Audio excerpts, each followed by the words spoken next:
Global Rubber Conference 2020, Session 3 on Disruptive Agriculture. The future is here will begin shortly. Welcome back, everyone. We are now on the last session of GRC 2020 Day 1 conference proceeding. A gentle reminder to all our delegates, if you wish to know more about our speakers, please do check out the speaker's profile page on the official website. If you are following us virtually, please post all your questions below the live broadcast window. As for our Thai participants, please go to slido.com, enter the event code #GRC2020 to post the questions. Our moderator and panel speakers will tend to them during the forum segment. And also, don't forget to visit our virtual exhibition. The Global Rubber Conference 2020 is partially sponsored by the Roos Plants, the Industrial Estate Authority of Thailand, and Spear Corporation Sendirian Berhad. And now, introducing our Session 3 speaker.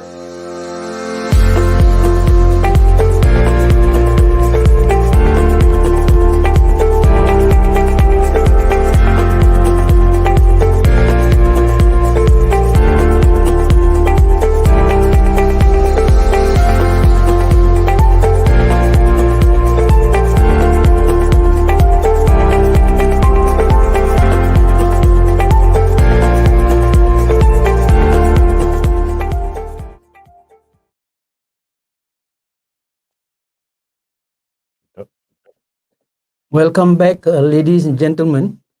And we have come to the last session for day 1. And it is a very interesting topic that we have, disruptive agriculture. The future is here. And we have 6 speakers for this afternoon. And I would like to request that each speaker, if possible, confine to about 20 minutes presentation. So we'll have some time for discussion at the end of this session. And as you know, disruptive agriculture can mean so many things. So we are looking at genetic engineering, tissue culture, and digitalization, precision agriculture, use of drones, and there's so many other things that is involved in the area of digitalization. So there are many opportunities, and I think we will have the opportunity this afternoon to just be aware of what are the developments in this area. So the future is here. It is now my pleasure to invite the first speaker, Dr. Ludo Main, who is from the R&D Director and Board Advisor of the Roos Plants. And he is going to talk to us about tissue culture plant material, advancement and benefits. So please, Dr. Ludo. Thank you, Mr. Chairman. Can you hear me and see me? Yes, very clear. Yes, okay, thank you. Good afternoon, everybody, lucky participants at the Congress of Bangkok. For you, it's afternoon. For me, it's still morning, because unfortunately, I have to follow the Congress from our laboratory here in Belgium, far away from the rubber plantations in Thailand. I wish so much to participate to Bangkok by now, and to be physically active and to meet people. And we already planned some visits to research institutes after the Congress, but it will be for another occasion. Now about my presentation. Hevia tissue culture, plant material advancement and benefits. The plant material of a rubber plantation is extremely important, as it has to stay on place during and producing rubber for 25-30 years. So the choice of the clone is certainly very important. But during my presentation, I would like to convince, or I will try to convince, that the origin of tissue culture is also very important, tissue culture plant on their own roots are very. I will show you some data about the first realizations with those plants. And the best is, I think, the combination of the right choice of the clone in combination with tissue culture reproduction in vitro.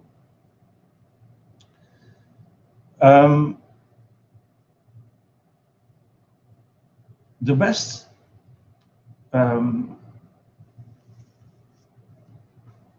it has been done. I will show you, yes, the rubber tree. You see here a cup full of rubber. And in fact, we need in the future, that the future of the rubber industry, of the rubber production, we need more latex per production unit per hectare. This is the future of the production. And this results in less manual labor cost per ton rubber produced. Or in another way, one labor craft can harvest more rubber. And it's also good for him that he can increase his income. Next slide, please. The introduction of tissue culture plant material. How can we see it in historical perspective? Well, before 1900, we only got seedlings of rubber.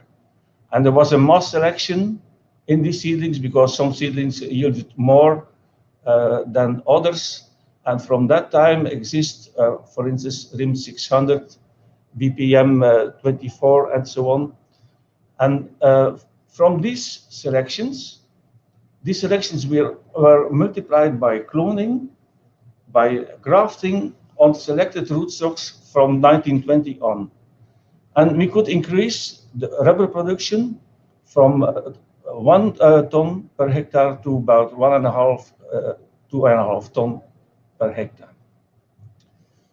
The latest realizations, and this is since tissue culture has been introduced in the latex production. This is the propagation of these traditional clones as RIM 600 BPM using juvenile somatic embryos or microcuttings. And this is new. And this is only since 1985 that these experiments have been done on very, very small scale. And what we see, we could increase the production, the conventional production, with 37% in Thailand, between 3.5% and 32% in Ivory Coast, and between 31 and 43% in China. What's the reason of it? Well, the reason will be certainly because of juvenility, but also, and I think mostly because plants are growing on their own roots. This is really very important, and I will show you this data. This data has been published by Montoro et al. In 2012 by Sirat. Next slide, please. Well, with these percentages, 30% extra in Thailand, I went some years ago to Thailand and visited Mr. Pishat Promon, and I asked him, show me these productions, because 30% increase, you should see it on the trees. And in fact, this is right. This is a picture of a small plot with this particular experiment done by Sirat in, I think, in 85, I think. And you see on your left-hand side, you see a thick tree and then a small tree. And again, a thick tree and a small tree. And this thick tree is more conical, while the small tree has an elephant foot, showing that this plant has been grafted on the seedling. Next slide, please. Here you see the details. On your left-hand side, this is a grafted tree, all with an elephant foot. Some clones have a bigger elephant foot than others, but here you can see a distortion of the substream between roots and the trunk, and this hinders the production of latex. On your right hand side, you see a teak tree without this elephant foot, more conical, and there the substream is not hindered because there is no rupture between root and trunk system. Next slide, please. This was Thailand. I have here a picture made in Nigeria, and this is already a bigger plot, a bigger area, and you see on your right-hand side a tree that is grafted with an elephant foot, and on your left-hand side you see a long row with, again, a teak tree followed by a smaller tree, teak tree, smaller tree. It's exactly the same, but here on larger scale. Next slide, please. What are the latest developments? Well, the latest developments are that we clone new selected clone, not the RIM 600, BPM 24, and so on. These are old ones. That we clone new selected clones by means of juvenile microcuttings produced in tissue culture and on their own roots. And these new selected clones can be high-yielding elite clones out of local recent breeding programs. I know, for instance, in Thailand, they have a very nice breeding program. They have selected types that yield a lot more than conventional RIM 600. And if you can put them on their own roots, production will be a lot higher. You can use also clones resistant against South American leaf disease. This is possible, that is done already. You can use transgenic lines obtained with the CRISPR-Cas technology with improved latex quality, more growth tolerances, and so on.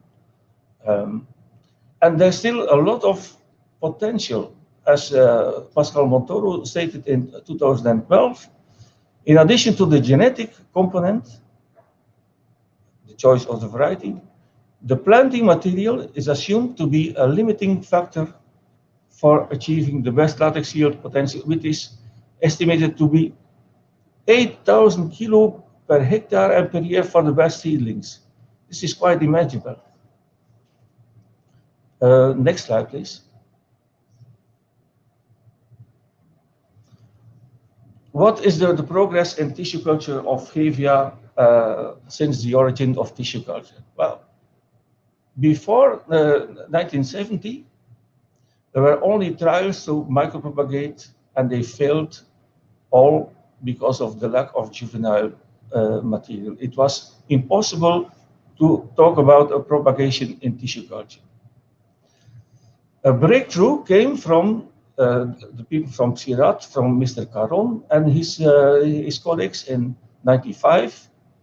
He first obtained primary somatic embryos, and they yielded a better quality planting material than conventional budded clones. And they used them for budwood gardens. These primary somatic embryos, these are embryos that are originated from juvenile material of the mother plant, of selected mother plants. And it was very rare to obtain them in big volumes. Also, the period of the year that you could obtain these primary somatic embryos is very limited.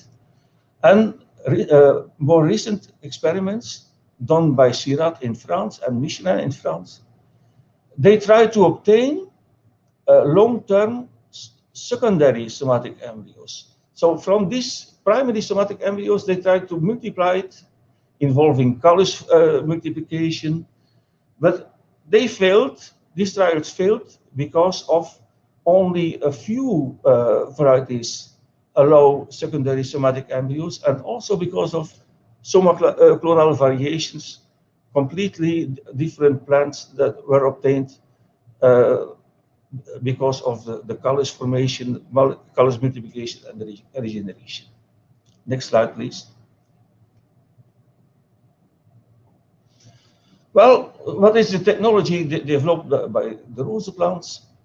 Well, we also started from the work of Caron and so on in 1985. So we tried to use primary somatic embryos directly from maternal tissue, juvenile tissue, in our case from the inner integuments of the seeds. We tried to improve this method a little bit, and then we took these somatic embryos, did a true to type test on each somatic embryo, and put them in our propagation system for other ornamental plants and other conventional plant multiplication. And we put them in auxiliary shoot multiplication. Auxiliary shoot multiplication is not a new technology. We are using it, it is used already for more than 50 years on ornamental plants. So nothing new there, but because we had so much experience with all different plant species, we simply used, well, it was not simply, it's quite a complicated technology for Hevia, but we succeeded in making micro cuttings on large scale. Next slide, please. Here I show you some figures, some pictures, and here you see the formation of these primary somatic embryos on a callus from the maternal tissues. And on your right-hand side, this is a primary somatic embryo that is starting to germinate. Next slide, please. This is a further stage of germination.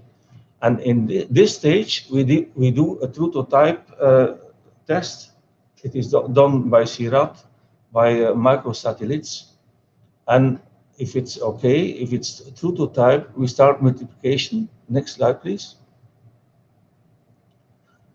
And the multiplication happens by means of auxiliary shoots. This is a very safe method, safest method. We take micro cuttings. Micro cuttings are in fact the same as conventional cuttings, but we are talking about micro cuttings because it happens under aseptic conditions in vitro. But we are cutting here the top of the shoot, and new auxiliary shoots are appearing. It's a very simple and conventional method. Next slide, please. When you have enough shoots, enough material, we root them on a rooting medium, and we prepare them already to be acclimatized in vivo under greenhouse conditions.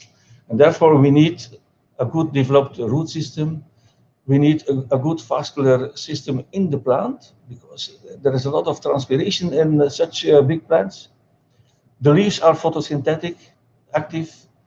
We have a lax layer. The stomata are functional. Usually, the tissue culture plants have non-functional stomata, and this is for Hevia. This is really detrimental. Next slide, please. And here, the plants are harvested in vitro, are taken out of the agar, also in a aseptical way, and prepared for export worldwide. Well, this is done in polystyrene boxes, and in these polystyrene boxes we have about 20 different jars with with plants with about 35 plants per box. Well, this latest phase could be a challenge. Why could it be a challenge? Well, mainly because of phytosanitary reasons. For instance, Thailand does not accept plants coming from other countries than from Thailand. However, the plants are sterile, are harvested in an aseptical way, and in Belgium there are no heavier diseases. It's much too cold.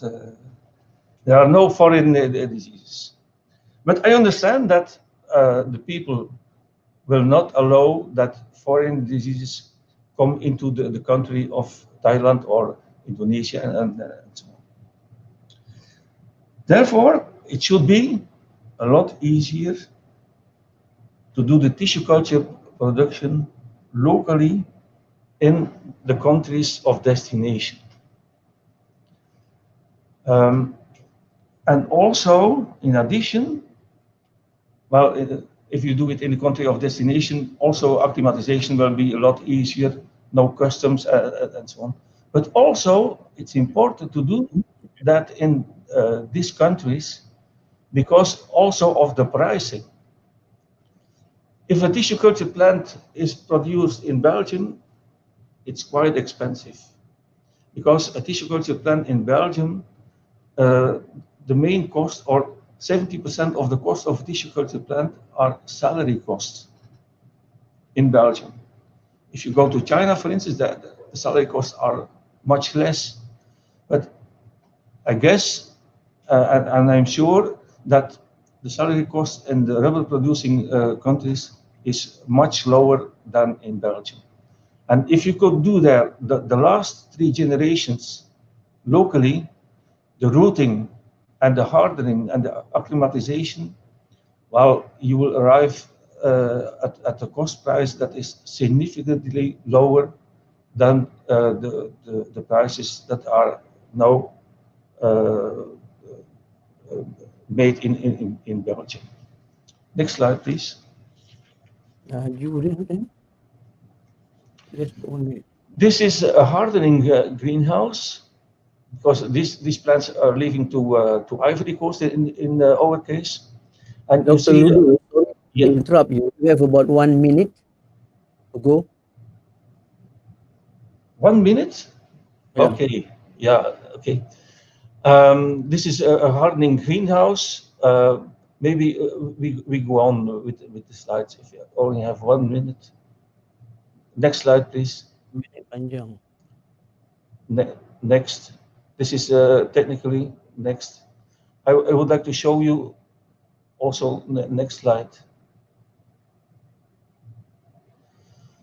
The rose plants has experience with micropropagation since and the hardening of hevea since 2008.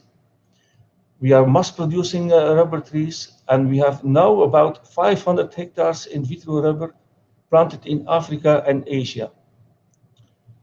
And we ship the plant in vitro hardened. This is also one of our characteristics. Next slide, please. Next slide. This is a rubber nursery. Also, next slide. Very important, the plants, our tissue culture plants develop a root system with tap roots. Here you can see 3 tap roots. And in this respect, they are more resistant against drought compared to seedlings or grafted trees. Next slide. Next, please. Well, here are the plantations, and you can see we have 70 hectares in Ghana, 60 in Nigeria, 28 in Gabon, and 310 in Ivory Coast. Dia apa you panggil box? Lido. Yes. Next slide, please.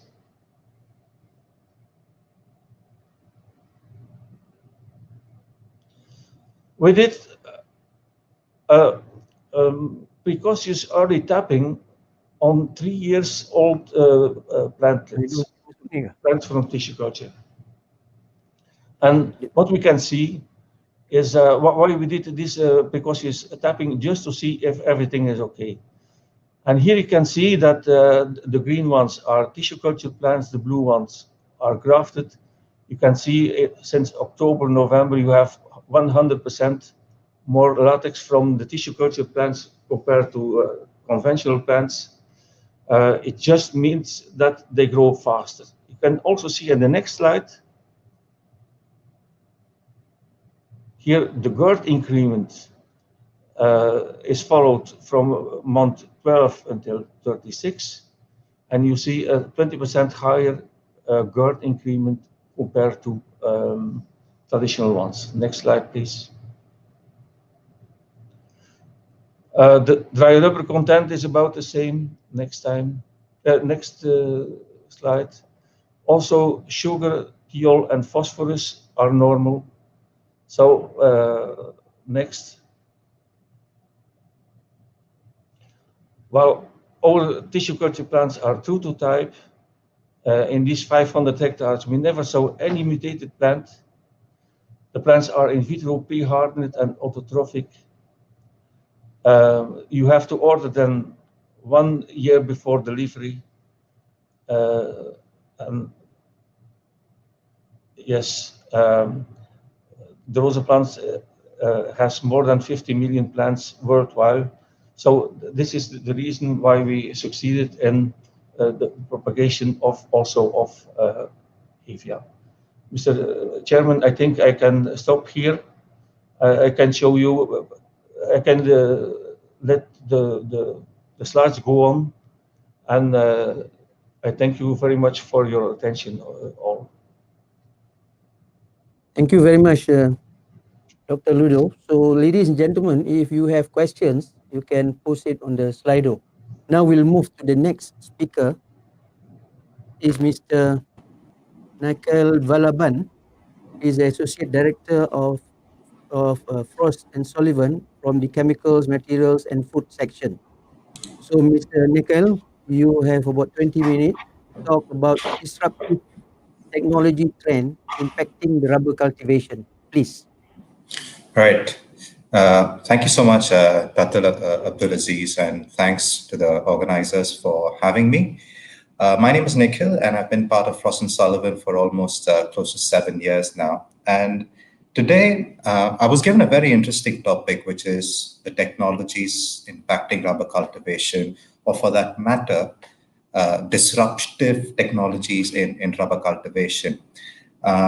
So if we can just move on to the next slide, I'll just give you a quick, this is the thought process that I came up with. That, of course, initially I'll quickly introduce my company, but then to look at technologies that are impacting rubber cultivation, it is always important to see what are the challenges that the rubber industry is facing today, and therefore, can these technologies help rubber cultivation, or is it actually just becoming another burden? So it's a slightly, yeah, sorry, Dato, did you say anything? Right. So it's a slightly different kind of approach that I've taken, but I hope that it meets the objectives of our discussion today. So if you can just move on to the next slide, and I won't spend more than 2 minutes on this, I promise you. So as part of Frost & Sullivan, we are a research and consulting firm. And I come from the visionary science or chemicals, materials, and food team. And within this team, if we can just move on to the next slide, we cover a lot of different types of studies and projects. In the past, we were predominantly known as a research house, but then I guess in the last 10 odd years, we have moved into high value added growth consulting, as well as becoming core strategy consultants. And move on, please. And we have a host of industries that we cover. So when I talk about the rubber industry, and I come from the visionary science team, and if I need to get insights or provide a client information on, let's say, automotive rubber, then there will be people from the mobility and automotive team to assist clients on their projects. So it's a very multifunctional, cross-functional team. And move on, please. And we have a very, very comprehensive coverage in our chemicals, materials, and food practice. So it's not just upstream products, but we go all the way downstream.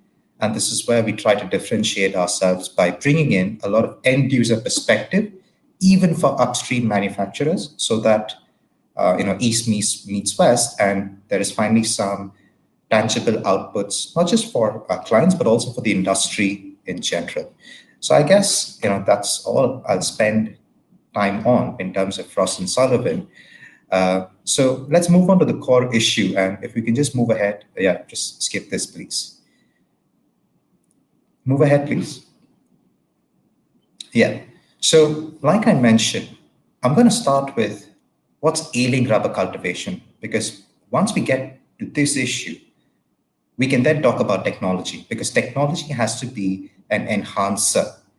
But right now, from the way things are, technology is not doing that job completely. There are still a lot of gaps. And this is where, I guess, understanding the challenges would make the technology implementation a lot easier. So if we can go to the next slide.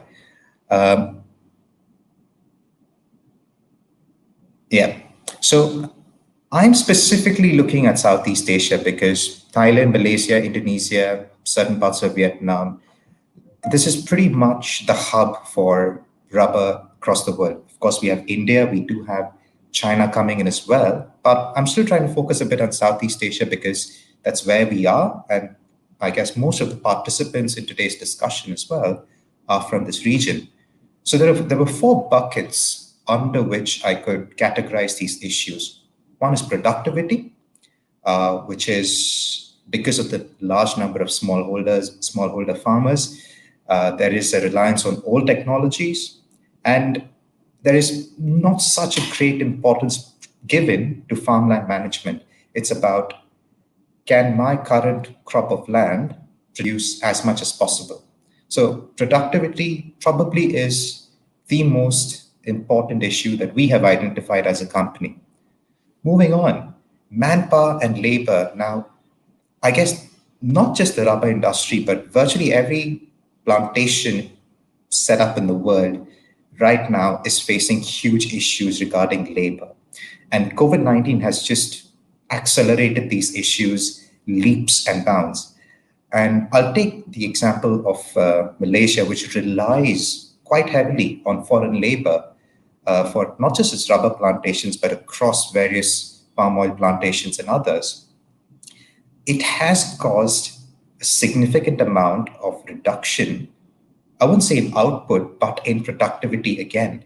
So, and the last point, which I didn't want to put, but I think it's still important in terms of manpower, is that there are a lot of nationalistic policies where governments are pushing for local workers, which is quite against the entire competitive advantage that certain countries provide. So again, something that really needs to be looked into. And because I spoke about productivity and labor, I promise you later on, I will give you some idea or some technology solutions that are trying to counter these issues. The third and fourth, which I guess result from 1 and 2, is sustainability.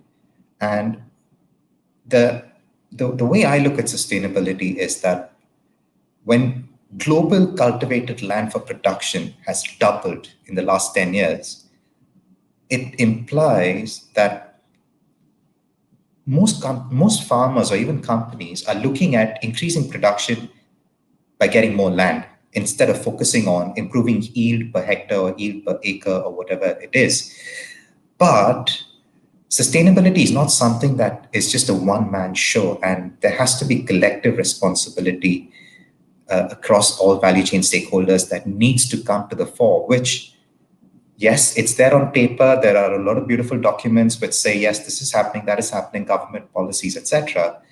But when it comes to the real implementation of these policies, our analysis states that we're still a few years behind where we should be. And then finally, when we talk about the issue of economics, because of these three issues, you have a hit on your profitability or your basic top lines and middle lines and bottom lines. It's becoming less and less, I don't want to use the word fashionable, but it's rubber is not in vogue anymore in terms of a plantation crop. I'm not a scientist who can say whether the same land can be used for something else. However, it is something that new generation farmers or second generation, third generation farmers are not willing to dip their or get their hands into. So, and finally, in terms of economics, COVID hasn't helped. So instead of looking at COVID as, this big challenge that everybody is facing, can this be the wake-up call that the industry requires and can act on? And we shall see about this, in the following few slides. So can we move on, please? Right.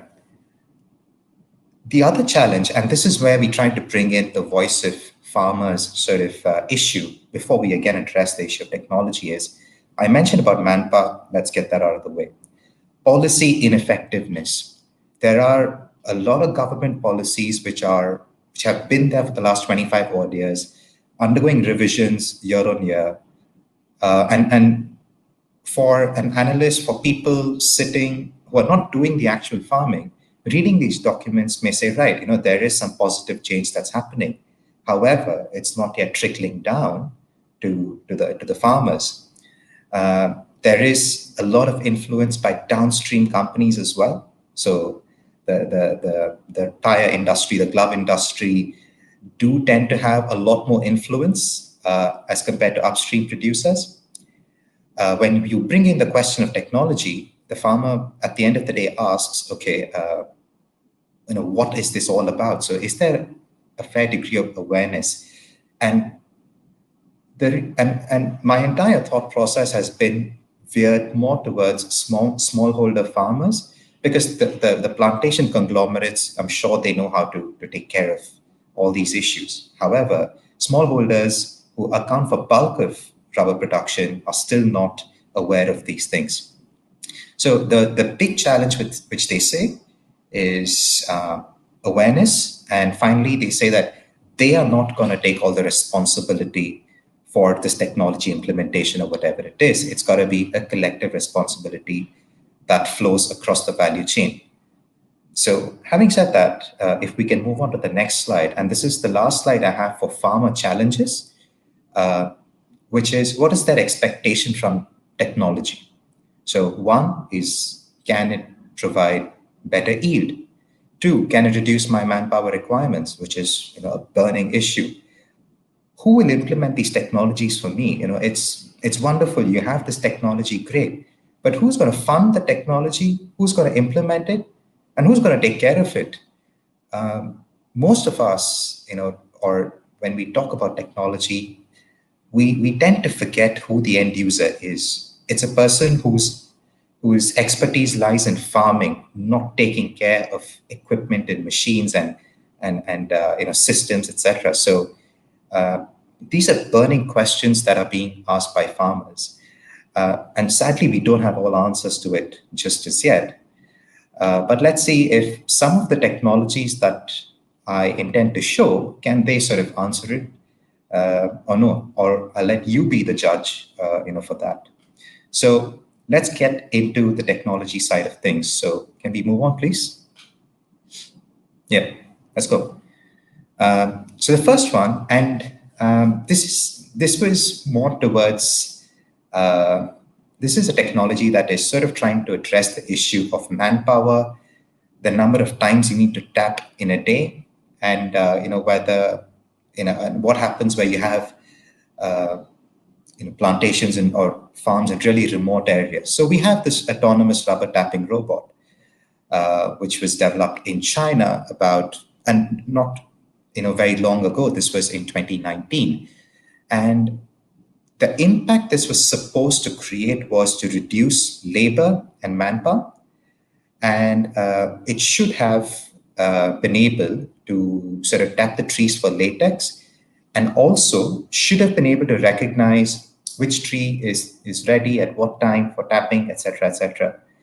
However, and this is why you can see the thumbs down on the right-hand side of your screen, and this is our opinion. This does not reflect general market opinion, but our opinion says that this technology did not meet its expected outcome. It was all, there was a wonderful brouhaha created in Hainan around this. However, once that September 2019 to October 2019 period got over, there is absolutely no news or no insights regarding this technology, which means that the developers have gone back to the drawing board, and or there was just too much noise about nothing. So thumbs down. The next technology, and this is probably something that I'm going to stick my neck out for, if we can move on. And I'm glad that my session is followed by Dr. Prizan's session, because he is also going to talk about something related to smart agriculture. And I would like to set the ground for that as well. So this is probably the technology that we think is going to be the game changer for the future. It's smart agriculture, but we are trying to see how can these technologies be implemented in the rubber industry during cultivation. So it's got a few numbers of inputs that you require, which relies a lot on sensors. It relies a lot on data collection.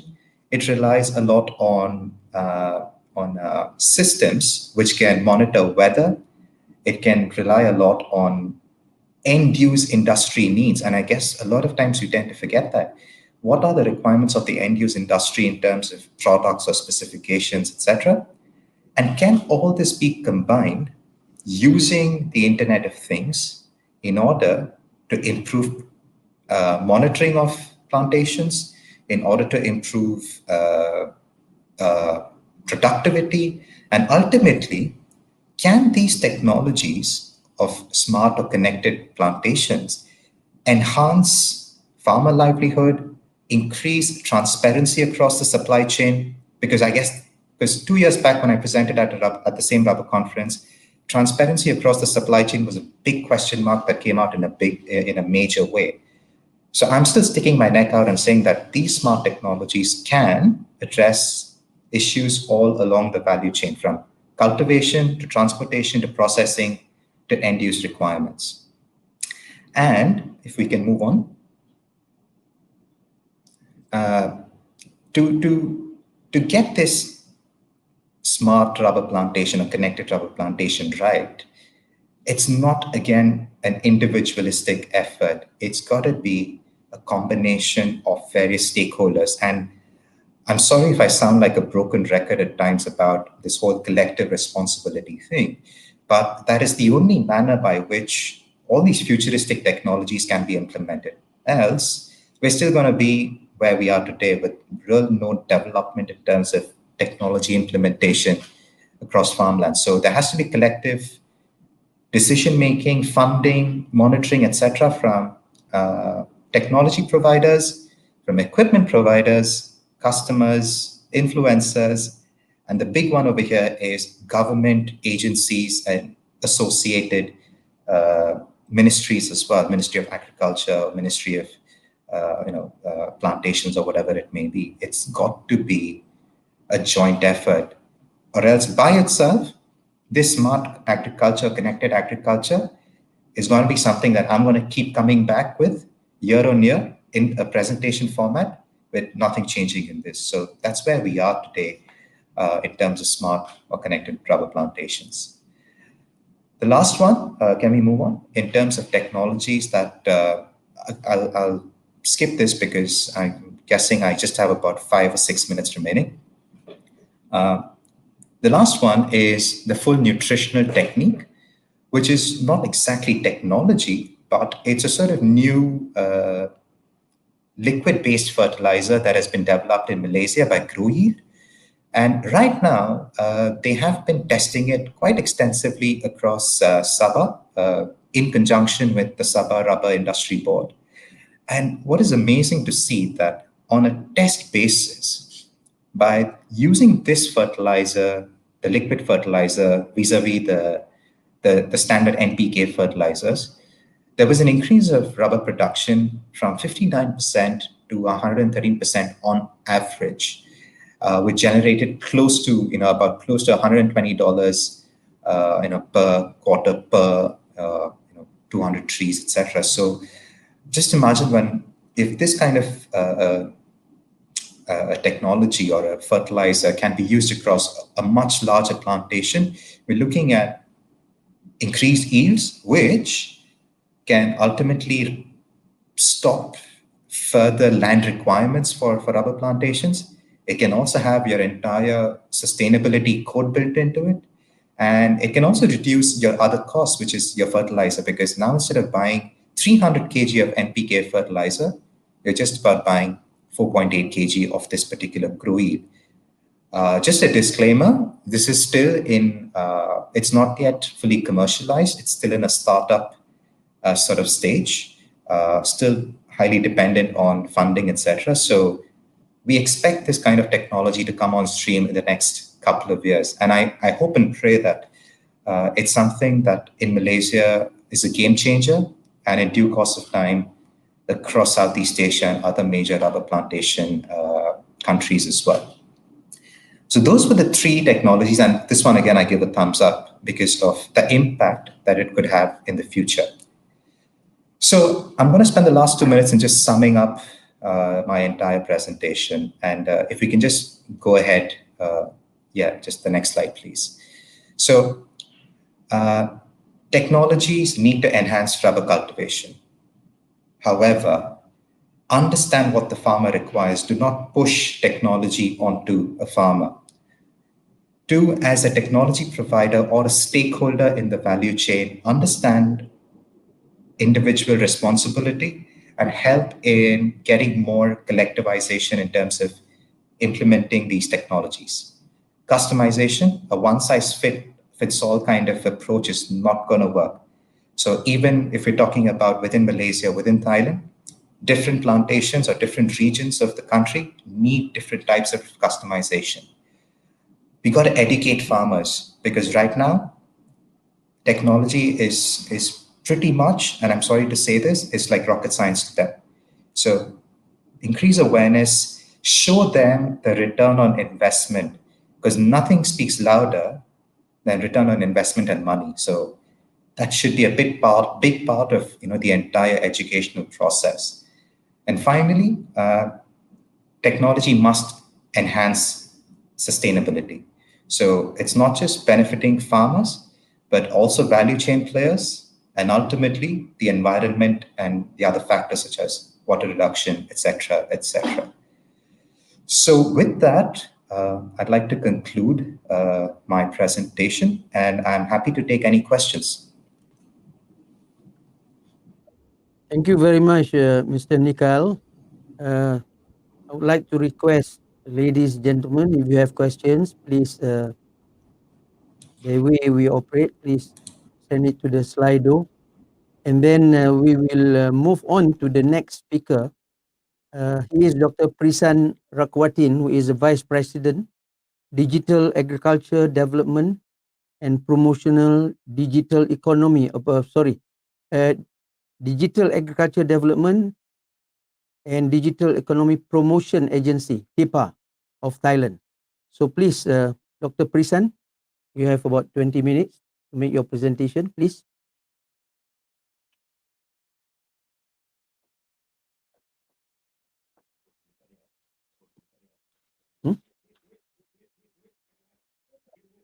Dr. Prisan, if you can unmute your microphone. Okay, sorry. So thank you very much for Okay. to speak in these sessions. My name is Prisan Lakwatin. I'm the Vice President of the Digital Economy Promotion Agency, Thailand. So first, can you next slide, please? Hello. Okay. So first, I would like to a little bit introduce about my organizations, which is organized about start about 3 years ago, is to promote digital economy to the Thai societies. And how do we promote? We already have a branch to promote not only in the city like Bangkok, but also in the countrysides like upper north, lower south, throughout the country, that the people, Thai people, can be able to access to the digital world. So, and another thing is like if the law or something like doesn't that have obligate to the how to access to the digital, we will try to admin or try to help them to be able to access, to be able to pass the law to help easy access to the digital. and and then we like to invite an foreign or investor to be invested in also Thailand. Next, please. So our strategy is like to we have like 4 pillars, like a manpower. We like to educate the people to be able to know how to use the digital, and then how to make live of it, and then how to get the how to say the job by be able to upskill or reskills using the digital, and then how to say how to start up the business using a digital, and do business with it, and then how to make a communities well access to the digital. So with all this one, we have some fun to help Thai to be able to gain more knowledge to do the business, and transform themselves to be able to access to the digital technologies. Next, please. Next, please. Okay, okay. So in the old agriculture, so if you see that mostly we use like cattle, buffalo, in order to um, how to say, uh, sorry, in order to do agriculture, and also of course, if something happen, so you pray, or you have like how to say the locket to ask for the gods.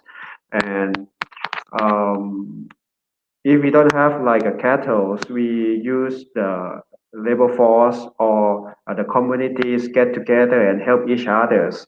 This is the old agriculture. This is a culture that we people get together and then doing the harvesting in the rice field, and then like a worship of the gods or something like that.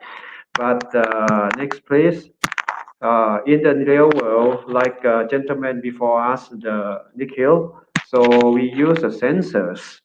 Um, People are, the farmers, if they have like kids, or they always says like, don't be a farmer, do doing like a salary man, or going to the countryside, get educated and work in the on the desk, so the life is easier.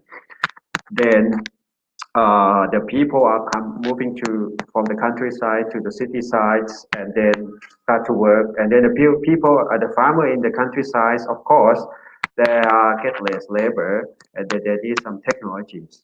And then the technologies, with these technologies, it come with cost, and then it's somehow it's expensive. Of course, some technology, some sensor is the price reduced, but still not easy to get access, because like the farmer is on the countryside, like a gentleman before me says like how to do the service, and how to do like how to educate the farmers.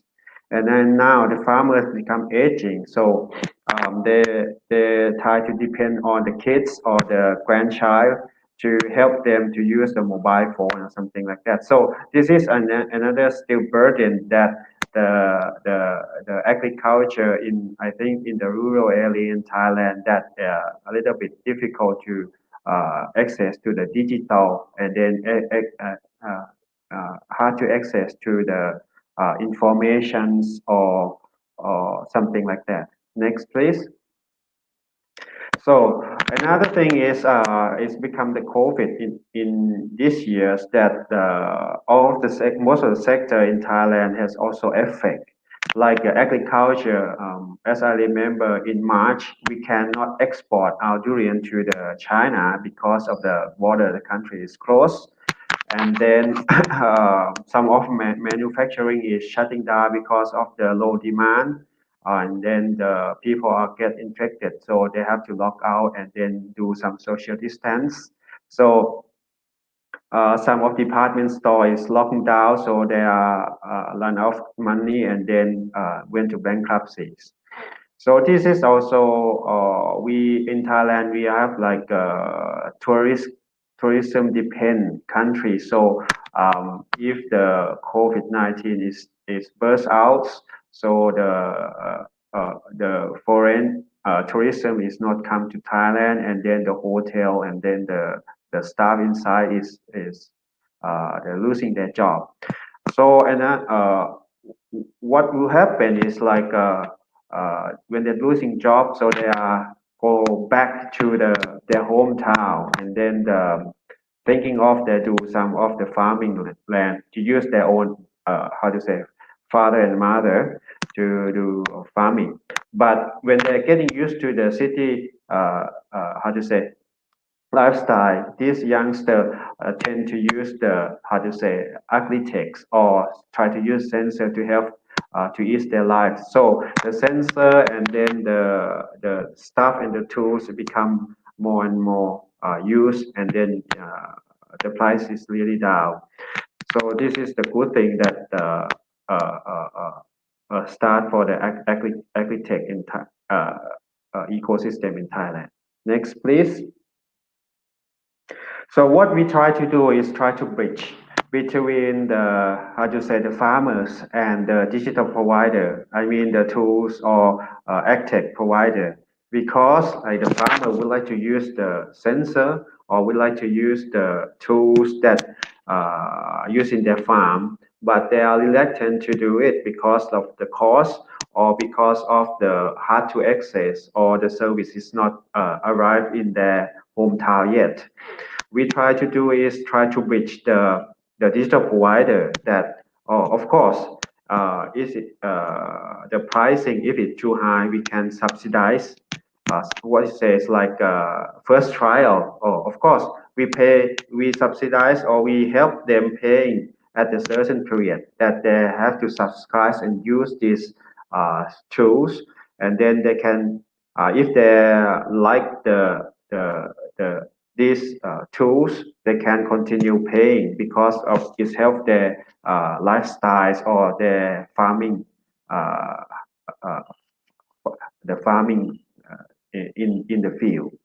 So this is what we thinking of, and then we try to gather the farmers because of the service. You know, when one company would like to do a service, if you stay in Bangkok and then you have to go to Chiang Mai, maybe the volume need to be gathered at the right amount. So you can fly to Chiang Mai one time, and then you can do a service at one time and then flying back. So this is the how to say we try to grouping them and then try to matching between the digital provider or agri-tech provider to the farmers. This is what we try to do, and then we try to engage them between another. They can chat to each other, and then digital provider or digital startup can improve their products using by connecting to the farmers. So we hope that creating this ecosystem will help both farmers and will help agri-tech startups as well. Next, please. So one several scheme that we just using the voucher. So the farmers can rent out or the digital the provider or service of the drone uh, to help the farmer because of like during the COVID, the labor force and then the health problems will affect to the workers. So with the drone, you can spray within 15 minutes for each farm owner. So that is very cost effective. And then because it's very fast service, so we can reduce chemical substance to the high condense to the low condense, and then we can spray more, more frequently because of the fast service like this. So this is a create the ecosystems, and then we help to group the farmer to like 20 to 40s, and then ask the drone flyer to do a service within the community. So they start to get to meet each others, and then they try to use the low condense chemical to do a service, and then the farmer still repeat for this service for several times. So this is what we think. This is one of the way that we can help them to do to improve to upskills or be able to access to the digital. Another thing is like automatic watering systems that we can help small farmer within several bucks that use like automatic how to say turn on and turn off using a mobile. So the farmer can do not have to go to the farm and then turn on and turn off the watering systems. I think this is not very high sophisticated systems, but it's good enough for this farmer. So he doesn't ask for like a very how to say a really fully automated watering with a sensor. He just says, "Oh, I already need like turn on and turn off the watering pump that can help him to do another job as well without going to the farm." So we provide this very cheap system. But if he want more, so if he think this how to say system should be improved, we also can help them to matching between the architect startup and then the farmer. Next, please. This is another bigger, how to say, tools that fund that we help the how to say the factory to do the monitoring using a mobile. So the farmer, if they how to say contract farm to the factories like a oil palm, so they have to register to the oil palm and then using the mobile app. And then what they do farming every day, you have to take a photo and then a record what they do. So the factory know that the if they sell the record, there maybe there is a good farm that will make the a higher price or something like that. So what we help is to try to help them with set up the systems in order to the how to say the factory can be able to set up the system and then connect to the farmer, and then they get the improve of the how to say the product feeding to the factories. This is the another scheme that we try to help. Next, please. And then this is the communities that there are gatherings like 20 more than 20 households before maybe the how to say smart mushroom farm. They don't have like automatic systems, so they just do using labor intensive in the closed room, and then they try to spray and then using the labor. So maybe the foggy doesn't evenly spray, so something, or they cannot keep the how to say standards of the products. After we implement these systems, so they can improve their revenue and then their product loss because of the how to say, we put the sensors and then together with the how to say spraying system, how to say, for these communities.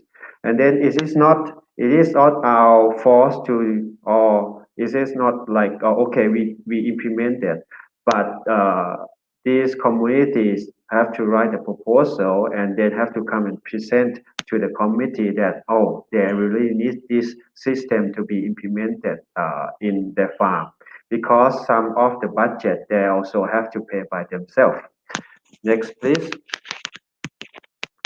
And this is another, how to say, smart solar oven that we implement in one communities. In the old, they're just doing like drying on the ground, like chilies or something like that. But it's not like very clean.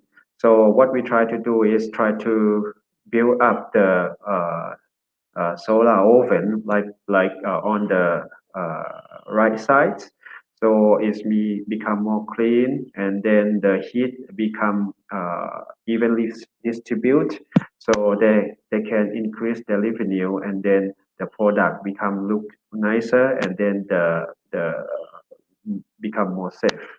Next, please. And this another, how to say, watering greenhouse systems that before, okay, they don't have a greenhouse, and then now they have the greenhouse, and then they try to improve. They already improve their productivities, reduce the labor cost, and then increase the productivity by 30%. Next, please. Okay, this is a spraying drone spray, which I already explained. And next, please. Um, and this is another IoT system. We try to do like dig the well as well, because somehow it's hard to access to the irrigation system. So the well is also one of the choice. So we can dig the well and then put the system on, so they can have like watering systems in their farm. Okay, next, please. This is the point of sales that one of the rice communities, they don't have the record of the how much they sell, how the inventory in the community is. So we have the POS systems to record and then help them, to manage their warehouse as well. So this is can be they can help to help themselves to do record, and then if they can get the profit, this profit will come to the how to say, the service that POS company can gain after the implement the systems. Next, please. So I think all the systems that we try to implement here, that of course that we try to create ecosystem that the user and then producer can meet with each other, and both of them are all the Thai company and then the Thai farmer, and then the request is done by the farmers itself or the community itself. So I think this is one of the how to say, uh, I think we are progressing in this way, and then we hope that the farmers or the community farmers communities can be able to access to the digital, and then the agri-tech startup can be able to make a good, better service for the in the near future. So thank you very much. Thank you very much, Dr. Prisen. So that's showing many examples that you incorporate digitalization to help the farmers. So if there are questions, please use the Slido, and we'll now proceed to the next presentation, which is, in every crisis, there'll be opportunists and those who missed. And this will be presented by Mr. T.S. Kong Chia Hing, who is the Managing Director, My Big Sendirian Berhad. So, Mr. Kong, we would like to know about the opportunists and also those who missed. Salam to you, sir, Dr. Aziz, Yeah. Dr. Abdul Aziz, and to my fellow Malaysian. I think we are the only two Malaysians in this session. Can you hear me well? Okay. All right. You Please. hear me clear? Clear. Louder, a little Okay. bit louder. Yes. I'll go nearer. Thank you. Okay. Yeah, my utmost appreciation to the organizer, Confex Hub, for inviting me this year to share on this platform and to present my facts and figures on our development of a mechanized technology to automate and simplify the process of tapping rubber. We call this technology SMOTAS, or Solar Motorized Rubber Tapping Solutions. Saya dekat danger point. Is the audio clear? Can you hear me? Yes. Okay. Yeah. Okay. The downstream natural rubber industry has seen some major advancement in the Industrial Revolution 4.0, IDR 4.0, including automation and integration within the plant operation in its effort to achieve higher efficiency in the recent years. These innovations are, however, not common in the upstream sector, especially among the smallholders. My topic today is therefore to establish a point that the entire natural rubber ecosystem depends on mutual growth, and a decimated upstream sector will certainly disrupt the supply chain system across the entire industry, and more so during a pandemic crisis. And we hope this point is the start of the roadmap to natural rubber mechanization. So SMOTAS is actually a vertical integration solution designed to empower the natural rubber industry to maintain its competitiveness and resilience in the market. Can we carry on to the next slide? The global pandemic of COVID-19 exhibited in the recent and regional markets the grand performance of both the medical companies and glove companies, while other segments of the economy face gloomy outlook due to the lockdown consequences. The Southeast Asian countries, although not significantly popular in medical advances, are prevalently acknowledged as the largest producer of nitrile gloves, particularly during this global pandemic affecting countries around the globe. Equities and shares of glove manufacturers rose above expectations and hit top valuations, ranking these companies just behind well-established financial institutions in terms of market capital. The surging demand for medical gloves, which are produced from nitrile and latex, would stimulate supply to match market needs, thus creating value for latex commodity and a bullish opportunity for the upstream smallholders to tap on. Can we go to the next slide? So in the contrary, rubber smallholders in their current trade are on the far opposite end of this bullish run due to certain shortcomings and the mechanism of the supply chain within the industry. The increasing migration of younger workforce to urban area, plus the government's plan to reduce cheap foreign workers in the plantation sector, is the perfect virus to trigger a response in the smallholder system. Before the sun sets in rubber smallholding, technology remains a clear hope for this sector to rise on par with its other various value chain counterparts.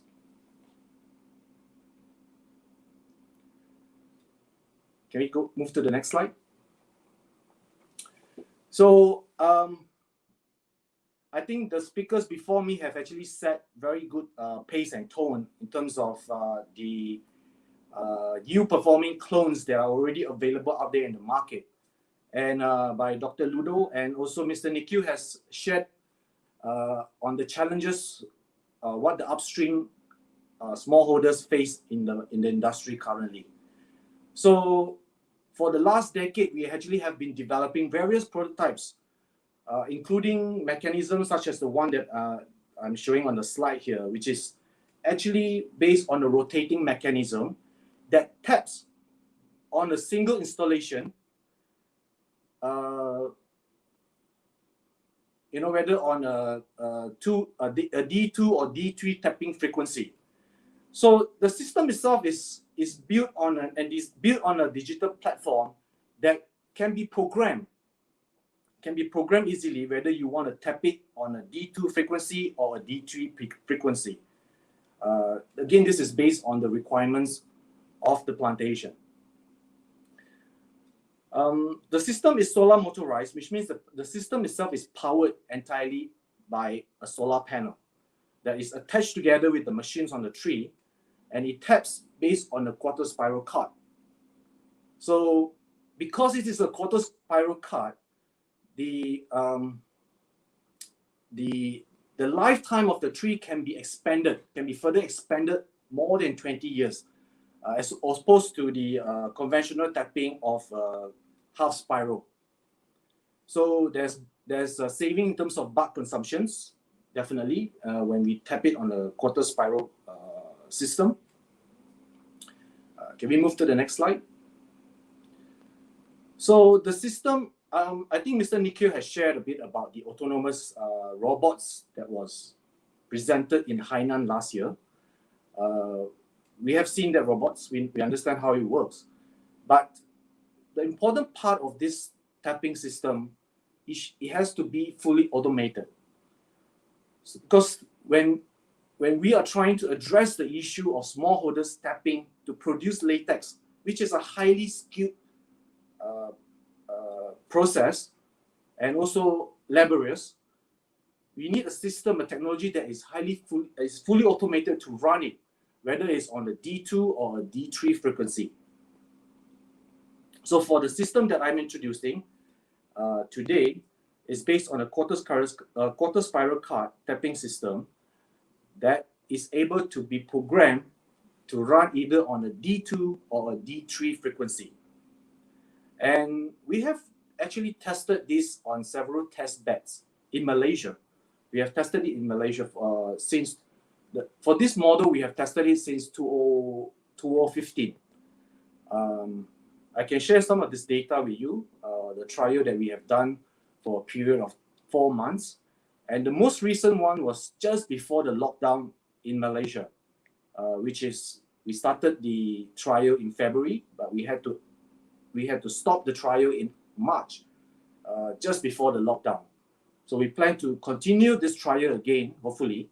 It's basically a sponsored trial, which is actually to evaluate the performance and functionality of the machines versus a conventional human tapping. Can we move to the next slide? And the next slide, please. So when it comes to mechanization of rubber tapping system, not only it is important to focus on producing latex, but it's also important to find the best tapping system that will match the technology. So in this slide, I want to show you data. If you look at the first bar on the left, which is a half spiral tapping system based on a D3 tapping frequency with no stimulation involved. So as you can see, the GTT here is actually just above 40 gram, and the DRC percentage is about 40.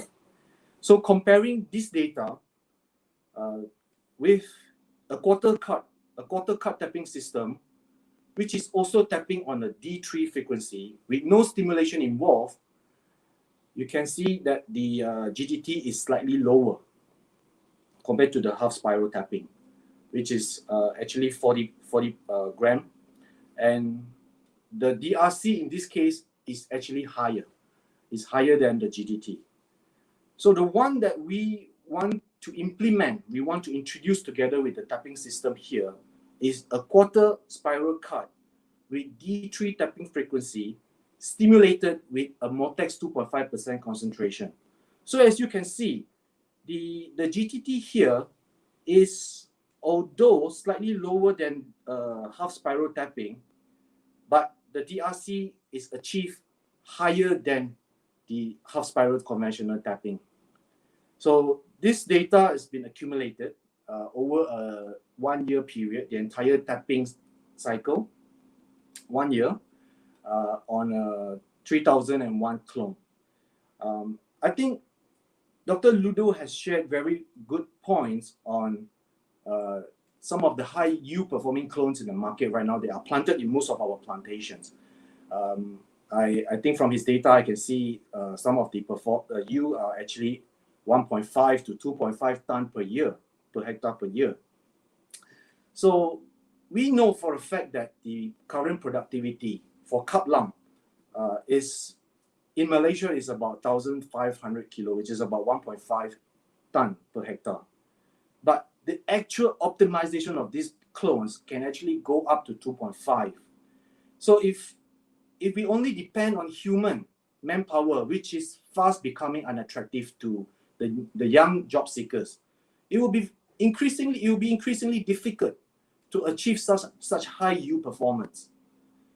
So from the data that we have achieved so far, if based on the 40 GTT for quarter spiral cut, it's not difficult actually to achieve more than 2 metric ton per hectare of latex production.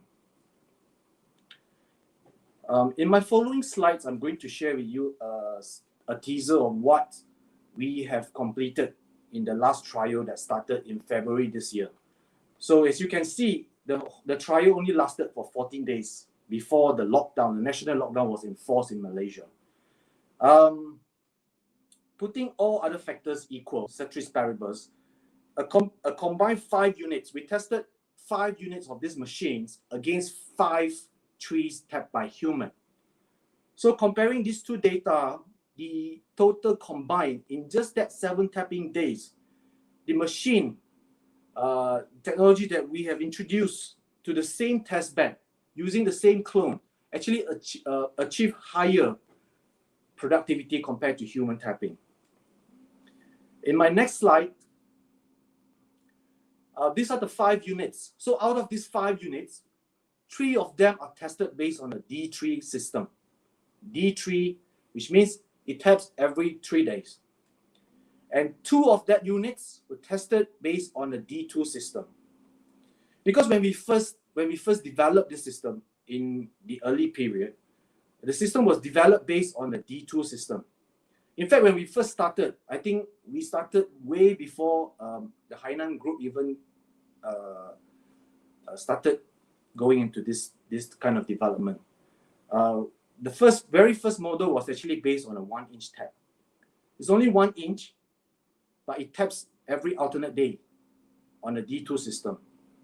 However, the findings for the performance and the yield was not optimized. In fact, it was an overkill if we use such a high value technology to tap only 1 inch. Therefore, we have gone through a long period of exploring, going back to the drawing board to look at various models, various design. In fact, currently in our R&D pipelines, we have various models which are built using different mechanisms, even simpler than the one I'm showing today. Of course, when it gets simpler, the cost must also continue to go down to make it more affordable to the stakeholders in the market to use this. At the same time, we have to be careful not to compromise the performance of these machines.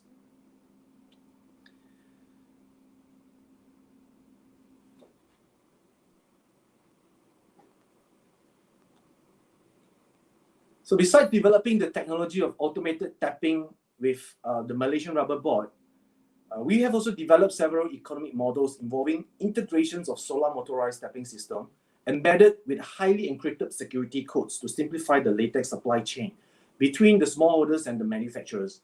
We call this the vertical integration.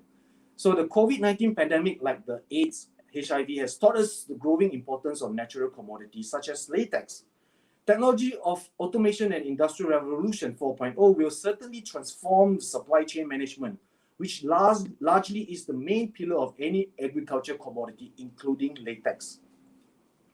The upstream sector, when equipped and aided with the technology, will possess far greater chance of finding equitable opportunities, either during or off pandemic times. What the tappers lack in laborious effort, automation will certainly make up to serve the operation and create a prosperous economy across the value chain of this natural rubber industry.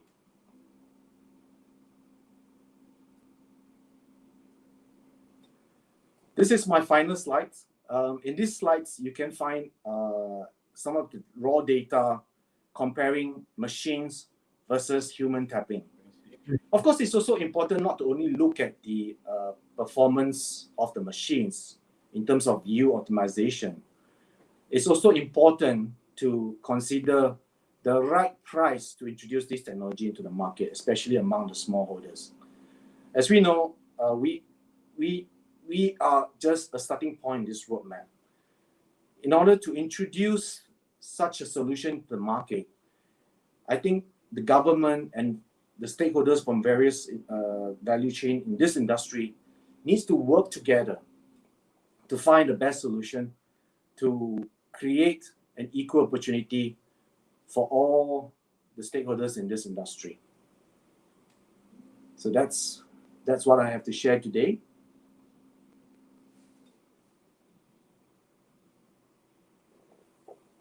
Automation for us.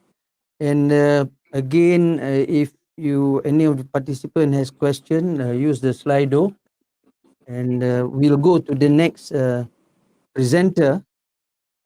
This will be streamlining rubber plantation operation with advanced ERP or enterprise resource planning, and this will be presented by Mr. Sanjay Borkar, who is the CEO and co-founder of Shivrai Technologies Private Limited, India.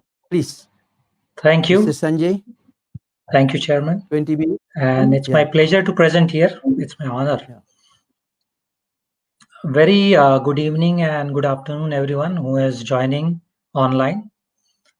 I'll be spending time on discussing on how our expertise of using an ERP technology platform for rubber plantation has helped them. Can you go to the next slide, please? If you see, there are certain facts and challenges. If you have listed down a few of them. The current world production and consumption of natural rubber was around 12.4 million ton and 12.16 million ton respectively in 2019. So there is a need, growing need, slow but growing need, whereas the rubber consumption is growing and production also needs to be grown. But there are basic challenges in this rubber industry, especially the climate change, which is affecting a lot. Second is fluctuating rubber prices. Third is disorganized human resource management, which is a major factor. And of course, reduction in skilled manpower, increasing prices, the supply chain issues and all. So there are many facts and challenges which this industry is facing.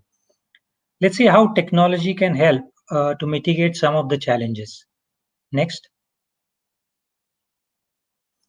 Now, when we analyze the stepping stones and the roadblocks, typically for the rubber plantation, you could see what are the drivers. So typically, there's a growing demand of natural rubber at a CAGR of 4.8% till 2023, whereas there's a growing awareness of sustainable rubber. So a lot of efforts are being taken in that regard. If you look at the opportunities, definitely the market opportunities are increasing.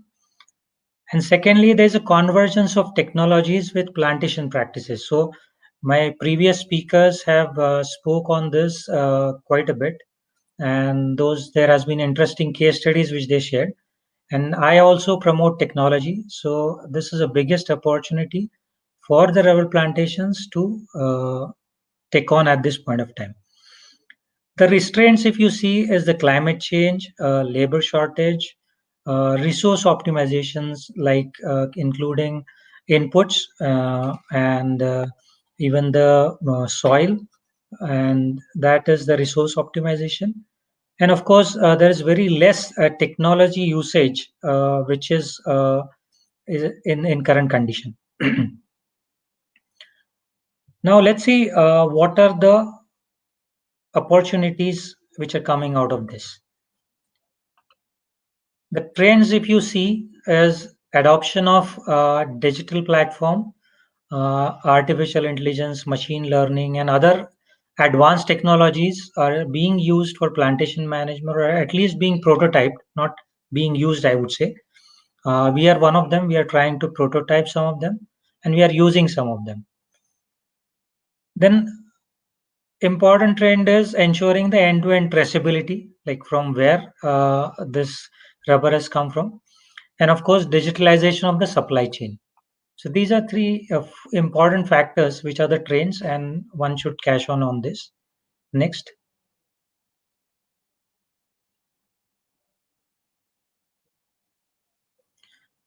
Now, can we use technology to revitalize the rubber plantation business? Because as they're facing a lot of issues, is there any way we can help them with this?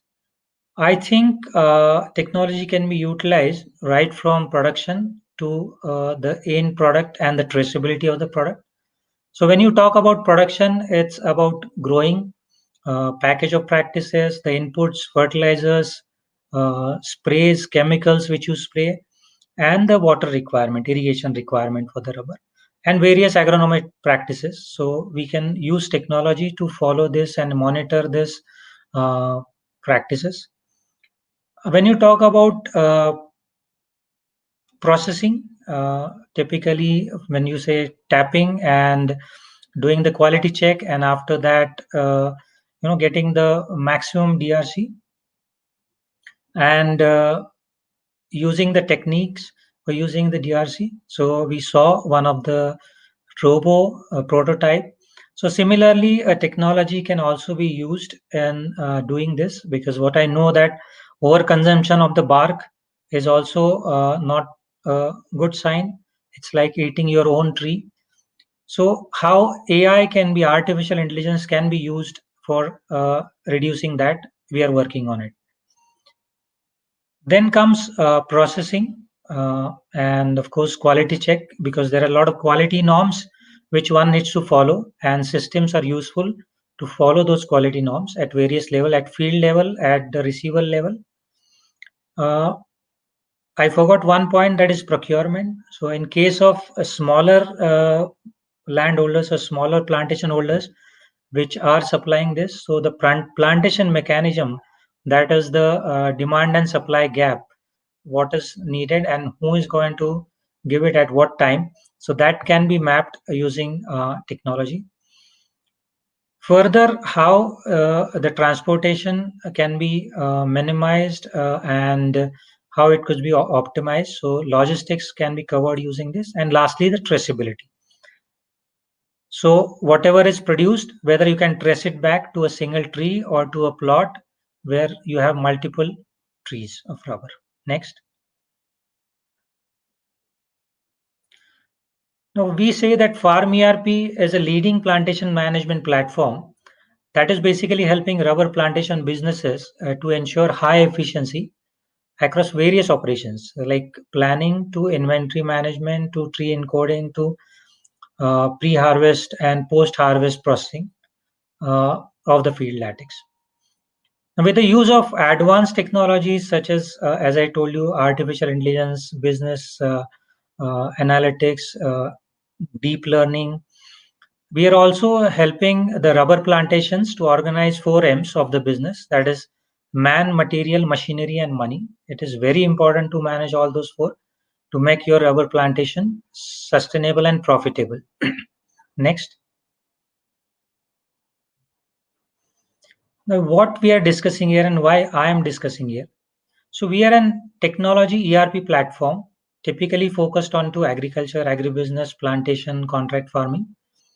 We have been using our software platform has been used in around 500,000 acres of farmland, and around 25 plus countries.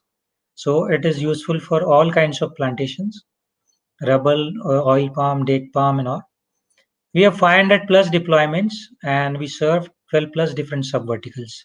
Next.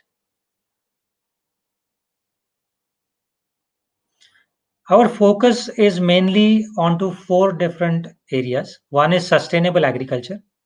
So whatever we develop, whatever we practice so that any farmer, any agriculture company can actually monitor their progress in achieving the sustainability.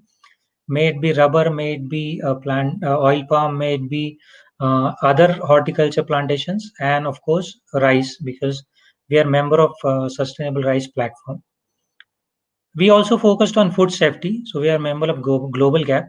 So we are ensuring there's a residue-free produce which is growing, and that framework is already there in Farm ERP. We also are focusing on traceability, wherein anyone who is buying at the end can trace the produce to the level of the origin where it is produced. And lastly, we are very aggressively working on climate resilient agriculture or climate smart agriculture, wherein we actually design and push the advisory towards climate resilience. Next. Now, what we talk about disruptive agriculture. So all future technologies, if we are combined together and offered to the single farm owner or plantation owner or a business, then it is going to help them. If we are going to give them technology in bits and pieces, it will not get the consolidated effect. So we are working with machine learning and computer vision. We are also working on a blockchain for traceability. We have a web platform and a mobility platform. So we have a mobile application on which anyone can capture the data in the plantation. Even if you do not have internet connection, the data resides on that mobile app and gets connected to the web platform. We have a lot of partners with whom we work on IoT devices. So we call it IoAT devices. It's Internet of Agricultural Things. So things like devices like automated irrigation system, automated weather stations, robots, drones, sensors. So we integrate those with Farm ERP. We do not manufacture any hardware, but we integrate smart devices with us. We integrate legacy software systems also, like SAP, Oracle. So to have a seamless integration and a single sign-on experience for the client. We are working on a lot of statistical models for climate resilience, and we also have a multilingual interface. Next. Now, if you see what are the components, so we have a data which comes over a web platform, which we have a portal and a dashboard in which you could see a lot of data analytics. You could take decisions based out of it. The data is basically captured from mobile. So you could actually capture the data tree wise. Every tree can be given a single unique ID or number. And data can be seen over maps in the form of analytics. Good agricultural practices or package of practices can be pushed to the field team through SMS or mobile notifications, so they get to know what is needs to be done on daily basis. So these are all components of Farm ERP. Next. Now these are various modules on which we work. Typically, we give the modules as per the requirement of the client. So farm profile basically maps your entire plantation. It's a land and crop infrastructure. Uh, Contract farming is required if you are working with multiple small outgrowers or contract farmers from whom you are procuring. So you can manage that flow. Then planning basically help you plan your agricultural or plantation operations as well as your sales operations. Production basically helps you keep track of man, machine, material expenses on tree-wise basis or plot-wise basis or block-wise basis. Post-production basically helps you in post-harvest. So after tapping, whatever happens, that can be captured in post-production. Then we have quality control templates. So you can define your own quality control templates at field level, at arrival level, at laboratory level. Then purchase, inventory, sales, accounts, these are standard ERP modules which we serve. Biotech is another module. We help companies who are into micropropagation. Then we have point of sales, we have farmer extension, export documentation, traceability, maps, human resources is very important module. So these are all modules, and we supply these as per the demand of the client. Next. So what you can achieve, if you use this platform, you can achieve planning and scheduling. You could achieve the human resource management, because that is a big challenge these days. The cultivation and inventory management, because it is remotely placed, and the plantations are remotely placed, and inventory is very important. So you have multiple stores. So in this, you can manage the inventory of multiple stores. Agriculture inputs management you can do. You can also keep track over the tapping and quality control. We are using some computer vision for that. Then financial management, so your account keeping, that can also be part of this. Processing of rubber, and of course management information systems reporting, that is their MIS. And all this with a framework of good agricultural practices or any other quality certification compliance. Next. Okay, there are many highlights of this platform. I will just focus on few of them, because maintaining the quality of the tapped material is important. Tapping is important.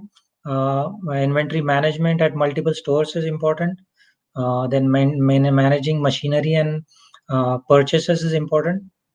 Then harvested produce to buyer. Of course, managing the rubber prices on daily basis is important. Next. And giving the schedules, those are also a part of this. Tapper payment calculations are part of it. Tapper performance and monitoring and improvement is part of it. We offer this over SaaS, that is software as a service, and we also customize it as per the client's requirement. And we provide estimated versus actual reports, budgets versus actual reports as well. Next. Now, these are some more highlights in which every farmer or every plot gets a unique ID or a QR code. And if you're working with contract farmers, they get a unique contract card. Then you can also come up with a tree code, which can be fixed on the tree. It's an aluminum tree code with a QR code. If you scan that with your mobile app, you see the details of that particular tree. We do satellite imagery analysis. We also have sticker printing into this, and integration with SAP, Oracle, and Dynamics into this. Next. So we could integrate this with SAP, Oracle, NetSys. We have already done this.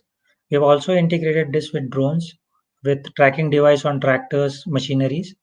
We have integrated this with sensors, iris recognition system for the labor management, biometric devices. So the data basically comes in a single database. Next. Now I'll show you some of the dashboards. So this is a cost analysis. So you see how your costs are being done, your labor, machinery, manpower, inputs. Next. Then your farmer analysis, if you have multiple farmers you are dealing with or growers, then the number of growers and their plantation details, and when their yield estimation, when they are going to give you the produce and all. Next, please. Then production analysis, so in which what you have consumed, seeds, fertilizers, how much harvesting you have done, how much tapping you have done. So everything is captured here. Next, please.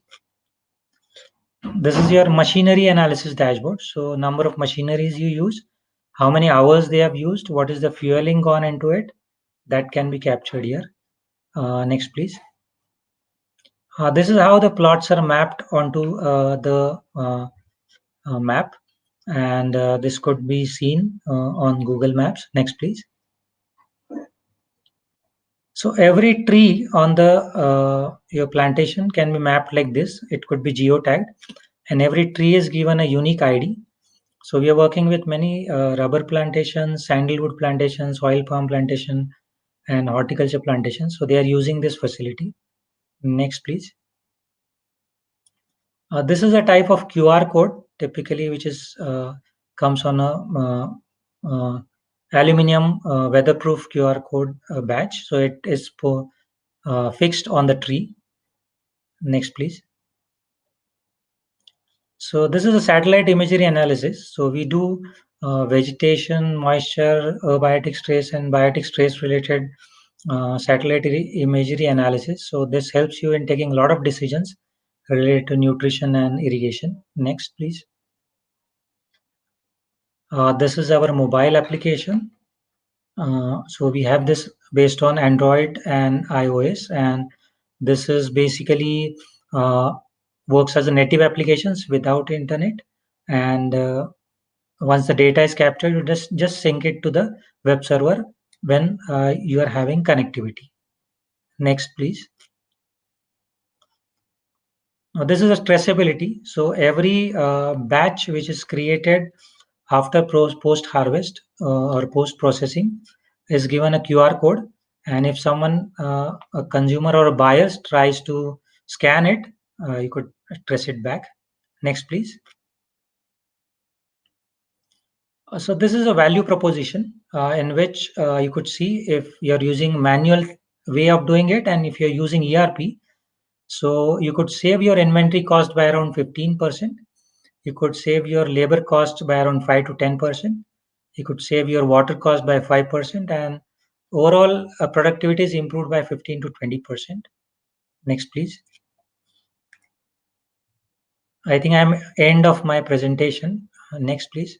So we have worked with many different clients. So this is Thailand-based TCC group. So we have actually implemented Farm ERP for them for their rubber and sugarcane. Next, please. In Oman, we have worked for date palm plantation, and this is in 2016, where we have integrated this with irrigation system and weather station. Next, please. This is in Turkey for some 3.5 million trees of apple and nectarine. Next, please. Nectarine. This is in Oman, again 12,000 hectares of farmland. Next. This is in Iran. Next.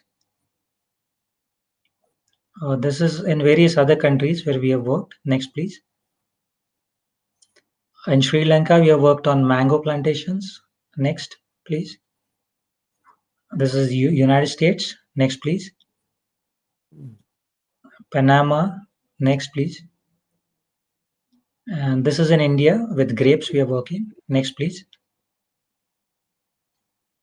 So this is our global presence where we have worked. I think I'm end of my presentation. Next. Yeah.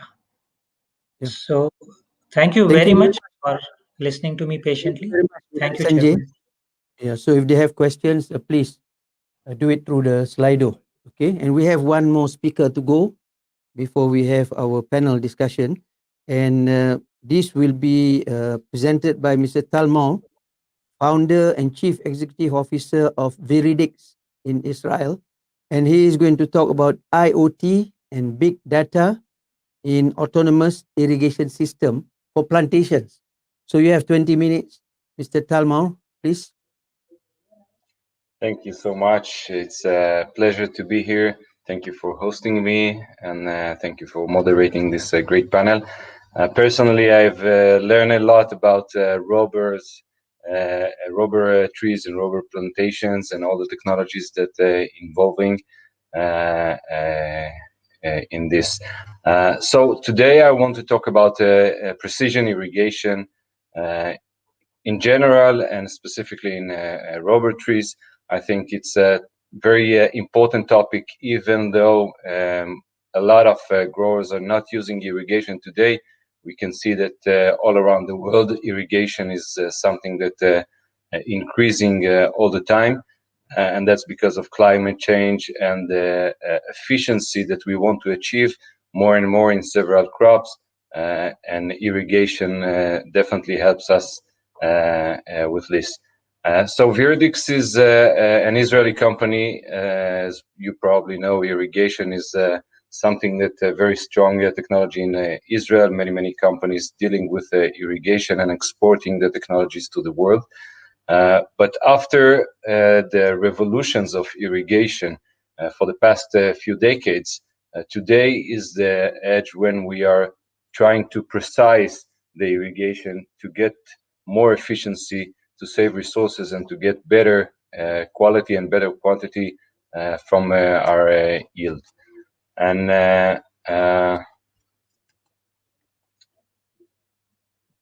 so why to precise the irrigation? Why to irrigate and why to precise the irrigation? I think that every farmer that irrigating his crops, doesn't matter what type of crop he has, feels and facing the same challenge.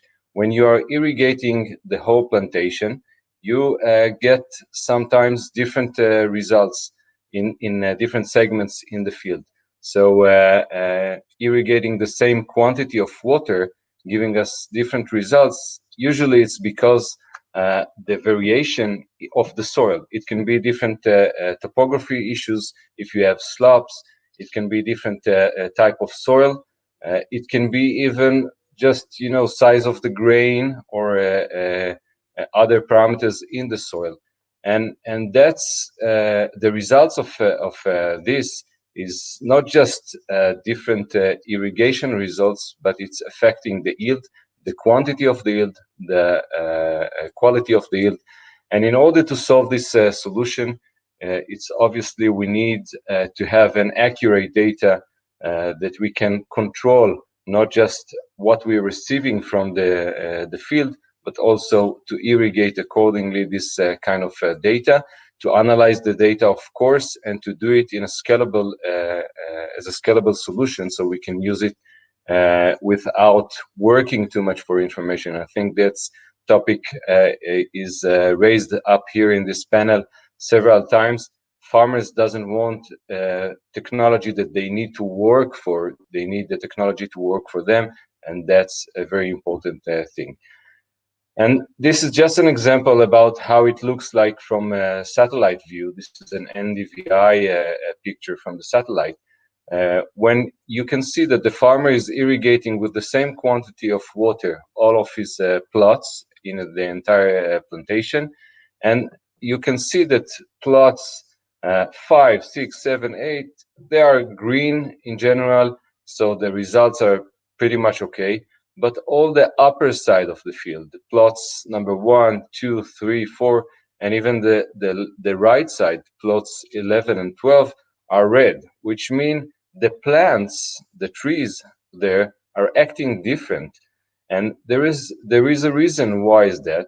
And as I mentioned before, the soil is acting different, and that's why it's important to precise the irrigation. And imagine that you can irrigate every plot in a different way with a different quantity, and to give the plants what they need in order to make all of this picture to be totally green. And let's talk about the water policy in plants. It's the same for every plant, of course, for rubber trees that we are using their fluids, and we want to irrigate them, and we want them to have the right water policy. So we have many parameters that affecting the water policy inside the tree. It can be the rainfall, it can be the water table in the soil, it can be the runoff of the water. Of course, topography and climate are affecting this. In general, eventually everything is concentrating to the root zone of the plants. And it doesn't matter what type of plant we are talking about, almost every plant is using the water generally from the root zone and inside the soil. And that's very important to understand what's going on inside.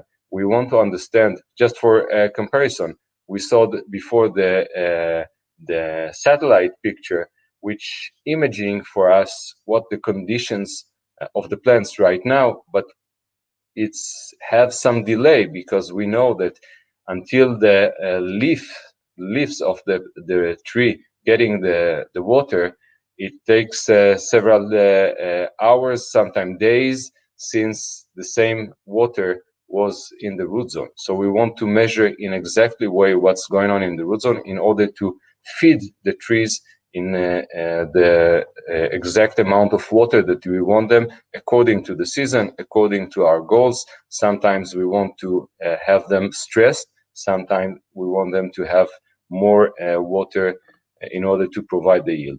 And imagine that we can actually understand exactly what's going on from the root zone, in the root zone, and to understand what's the plant's needs in terms of water in every second during the day and the night, and to act and active the irrigation system accordingly. And that's what we're doing in Verdix. Before, I want to talk for a minute about this term called water potential.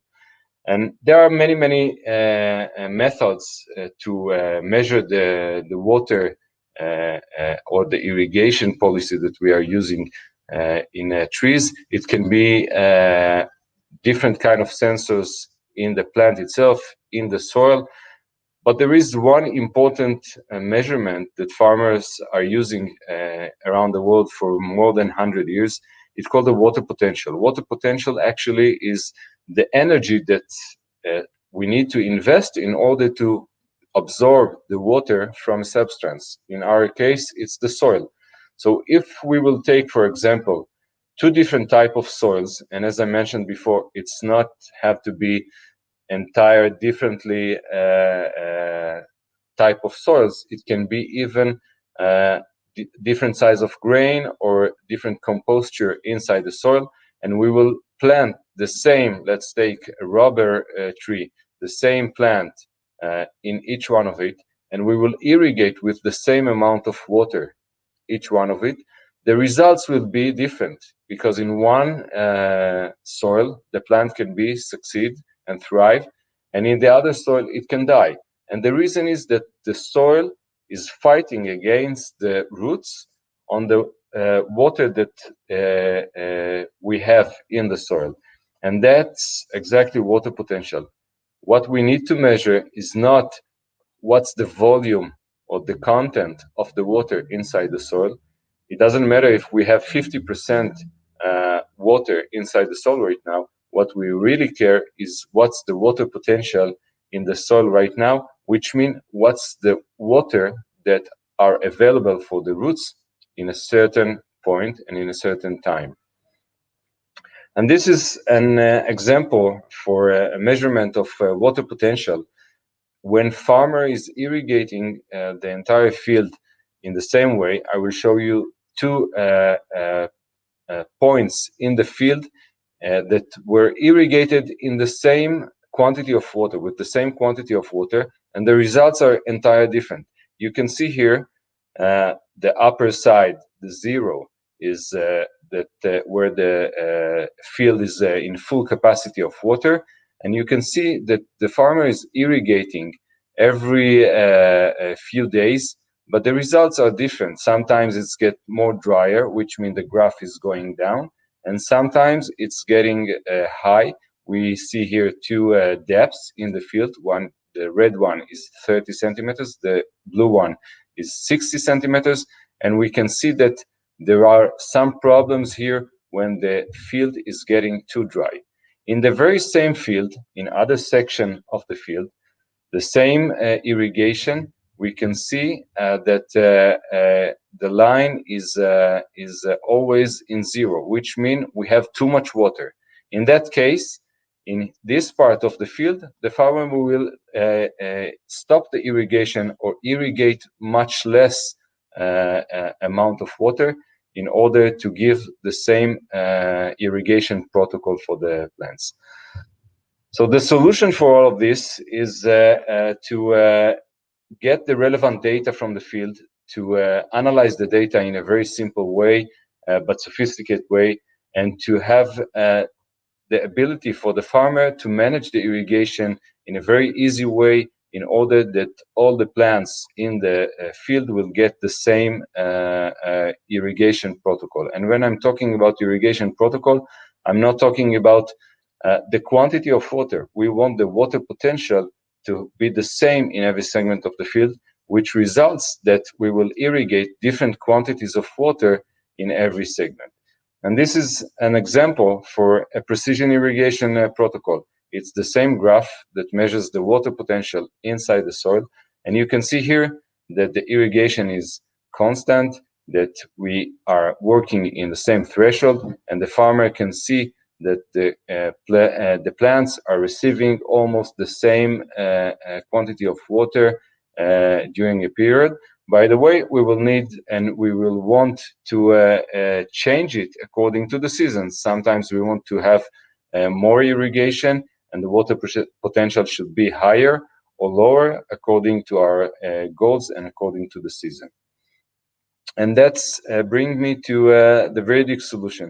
The Veridic solution developed in Israel almost 5 years ago, and the basic technology, we call it the rootance, which is an artificial root that measures the water potential inside the soil. It can work in any substance, any type of soil.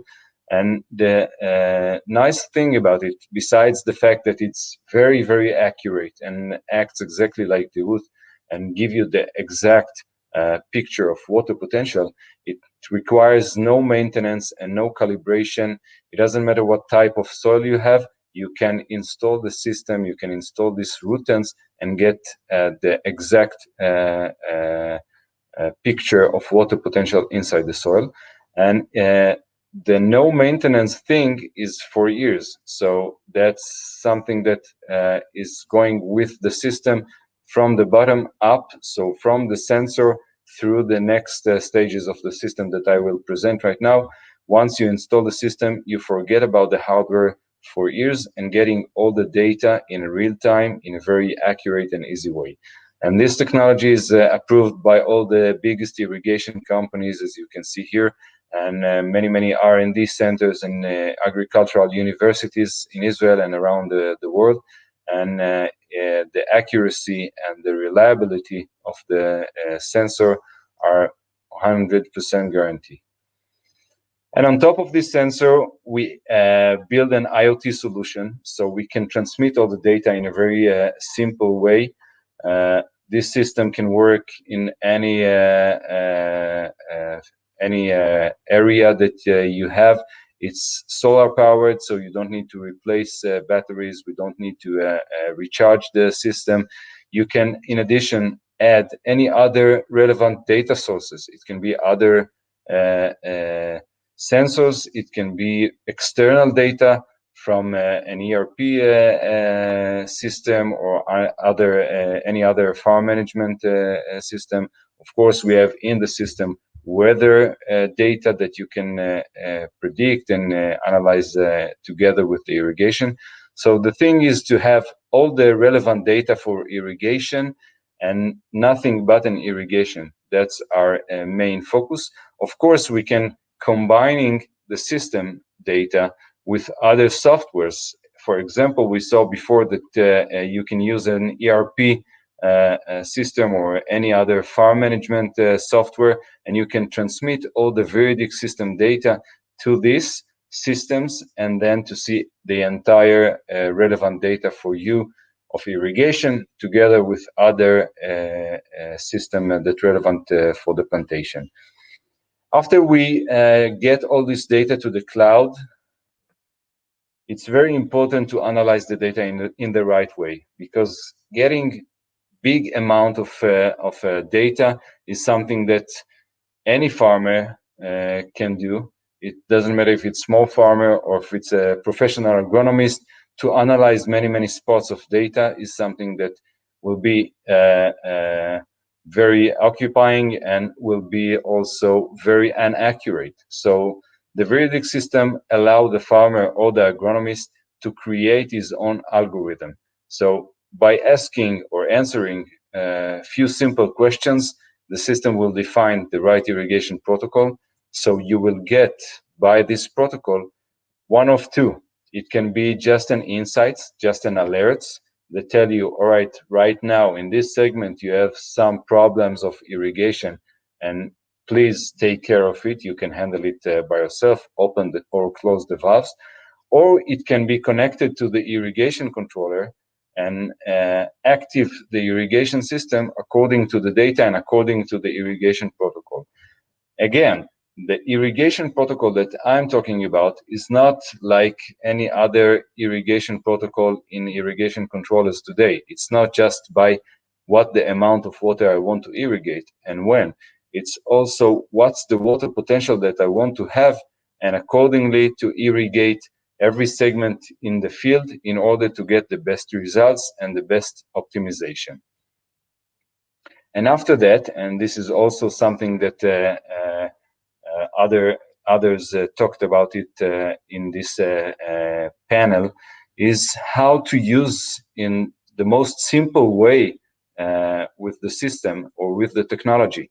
It's not something that we have built for agronomists only, or for it's not a rocket science. So every farmer, it doesn't matter what size farm he has, can operate his irrigation system in a very simple way. So it starts with a very intuitive screens, very intuitive dashboards, and then you can create your own visual. You can create your own user interface in order to have only the relevant data for you. So the irrigation manager or the small farmer can see the simple data and to act accordingly, and the agronomist or the sophisticated user can drill down and to analyze and have different reports in order to make the best optimization. I think that this problem is getting much bigger when you have different or bigger fields and in different places. And this is also something that is very unique to the Veridic system. Using water potential give you one irrigation protocol per crop that you can use in every area in the same way. So we are working with international companies that dealing with one crop, and they can create one irrigation protocol that can work anywhere in the world. It doesn't matter what the climates or conditions or the soil type or any other relevant outside parameters, because the water potential that we have or we want to have inside the soil is the same. So once you created your preferred irrigation protocol for your rubber trees, you can implement it in every segment in the field or other fields or different locations, even different countries or different continents, in a very easy way. And in one view, you can see exactly what's the conditions based on your protocol in every segment or every field that you have. So you can see that in some places, everything is green and everything is according to your protocol that you created. And in some places, it's there are some issues and some problems that you need to take care. Of course, everything is very simple and very adjustable, so everyone get his view and his relevant alerts.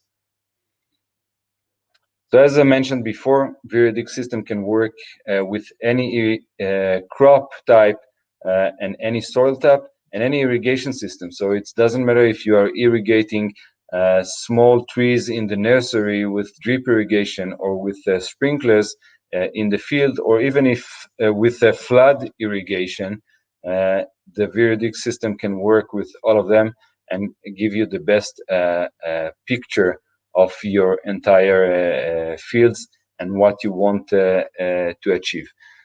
By the way, with this perspective, different stages of the plantation, from the nursery to a mature plantation, require different irrigation protocols, and it's very important to have the relevant data and the relevant knowledge of how we want to irrigate them. Usually, what we are doing when a new customer is starting to work with the system is to install two systems in different areas of the field, one with the best yield that the farmer knows that he gets, and the other in the lower quality yield that he gets in the same field. And then immediately after hours, he can understand why are the differences and understand that the waters are acting different in a different way. And then he can optimize them in the right way. And again, from the nursery to the mature plantation.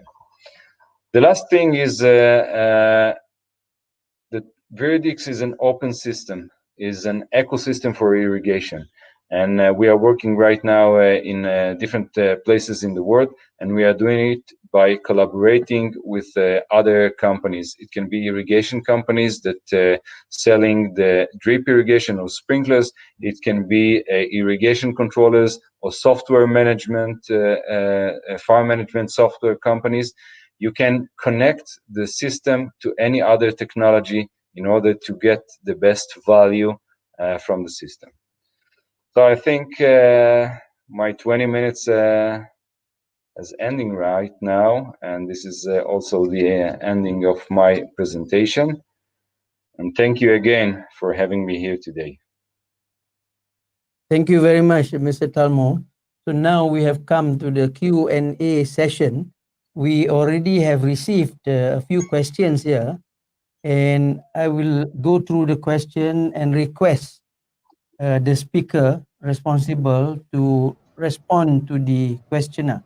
The first one is, we see success using synthetic biology to produce milk protein and triglyceride. Is DRUS working on using genetically modified bacteria to produce rubber latex? Yeah, So this is no, for we Dr. don't Ludo. work. Hello. You heard the question? We don't work on breeding. Yes. Plants has only focus on propagation. We work in cooperation with breeding companies, but we don't do it. Okay, thank you. The second question is from, just now it was from Professor Ahmad. The next one is anonymous. We are very much interested on raising seedlings through tissue culture. Would you accommodate training? Yeah. So, Dr. Ludo, would you accommodate If it training? fits in a propagation program, yes. If not, I don't think so. Thank you. Straightforward. So the next question is from Dr. Kanda. His question is it possible to develop a new clone of rubber less the protein contents, since the protein in the latex are the big issue for using natural rubber? So this one is, who is going to attempt responding to this question? Dr. Ludo, you don't deal with the proteins, right? Yes, that's a very interesting question. Very important also. Very important to consider, but unfortunately, I don't know. I'm sorry, I don't know if it's possible, but perhaps it can be developed with the CRISPR-Cas technology. But again, we don't do it also. I suspect this question is related to the protein allergy issue with natural rubber latex. Okay, the next one is again a question from anonymous. Mr. Tal, is the root tense sensor also suitable for near saturated soils and nutrient solutions? Mr. Talmo, you Yes, so understand the question? yes, of course. So in regard with the type of soil or the amount of water inside the soil or different substance, we are working in any existing substance in agriculture today. So we are working in greenhouses with perlite, coconut pits, and other substance. So yes, no problem. And regard to the other part of the question, we don't develop any specific nutrient sensors, but the system is designed in that way that you can have any relevant data for irrigation. So you can connect to our data logger any relevant sensor, and our clients are doing it frequently and getting sensors for nutrients, different conditions in the soil, and see them and in the same system and analyze them together. So you can build your own algorithm for any relevant data that gets inside the system. I have an additional question to that question. If you are looking at the situation that we face here, especially with climate change and monsoonal rain, is that causing some interruption in the work that you are doing? Heavy Well, rain and too much water. yeah, definitely. I think that sometimes, and we see it in many other places. We are facing different seasons with too much rain, and then we want to understand what's the condition inside the soil. Obviously, that if you have a monsoon and you have too much rain, we cannot do nothing about it. Maybe others can. I don't know. Maybe it took the rubber trees inside a greenhouse. But anyway, after the monsoon, you want to understand what's the water conditions inside the soil in different depths in order to understand when and how to act. And I think that the previous question about the protein and inside the rubber trees is related to this, because I think that the water potential, that's what we found in different crops. It's affecting the water potential policy and protocol inside the soil, affecting the nutrients inside the plant or the fruits. So, for example, different acids, sugar level, and different proteins affecting by the irrigation. So you can at least predict and avoid making mistakes by understanding the relations between the water potential inside the soil and the results that you have from the fields. If you will analyze the results of the rubber and compare it with different water potential protocols in different fields, you will see how it affecting different parameters. Thank you. Just one more short question. Are you involved in any program with rubber trees now at the moment? Unfortunately not. We are exploring this field, but I must say that we don't have any limitations regard to the crops, because we don't supply any professional advice on how to grow rubbers. It's something we just provide the system to analyze it in the most effective way. Just one thing with this: once you have all the data available in the cloud in our system, you can share it with anyone in the world. So, for example, Dr. Ludu here, that sits remotely from the rubber plantations in Thailand, I believe, can see all the data of the grower and understand what's going on there and giving advices. So many of our customers are using remote agronomists to have this advisory in remote, so you don't have to be in the field in order to see what's the conditions and get the farmer the right advice. Thank you. Mr. Kong, we have one question for you. This is very interesting that you have that program of automation. And if I notice it correctly, you're using the sensor system. The problem of work on automation and having gadgets to the trees, number one is the security. Number two is you occasionally have monkeys also doing the experiments. Do you face that sort of problem during your trials? First question. Second related question, given the low rubber prices, the first question is when they look at automation, the cost element always comes up. So two related questions. Can you respond to this, please? We can't hear. You mute. I'm mute. Okay. Yeah. Thank you. I'll respond to your first questions regarding theft. In fact, this is one of the most popular questions that we have been asked countless of times during the entire development of this technology. So, yeah, we understand that theft is very critical.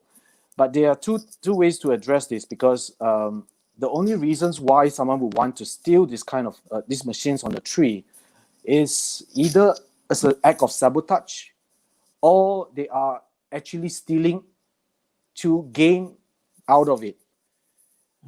So in the early days when we start developing this device, a lot of the components in the device are actually valuable. They can remove these items, these components, and resell them in the market for money, right? So we realize this, and we start to remove most of these important and valuable components in the machines and replacing them with almost no second value market, second value in the market. So it's pointless even if they remove any components out of this device and to sell it. So to address this issue of theft, like I said, unless someone is stealing the entire hectare, which is about 400 or 500 units of these machines on trees, if they are only stealing 1 or 2 units of this, it makes no difference. It's only an act of sabotage. They can't be selling this in the aftermarket, or they can't be stealing 1 or 2 units to install in their own plantations. It makes no sense unless they are stealing the entire hectare, unless they are stealing like 1,000 of these units, which is almost impossible. So that would address the psychological or the social perspective of theft. In terms of technical or technology, we actually have developed a code in the system that even when the machine is removed from the tree, removed from its installed stage, the system will kill the system. The program will kill the system.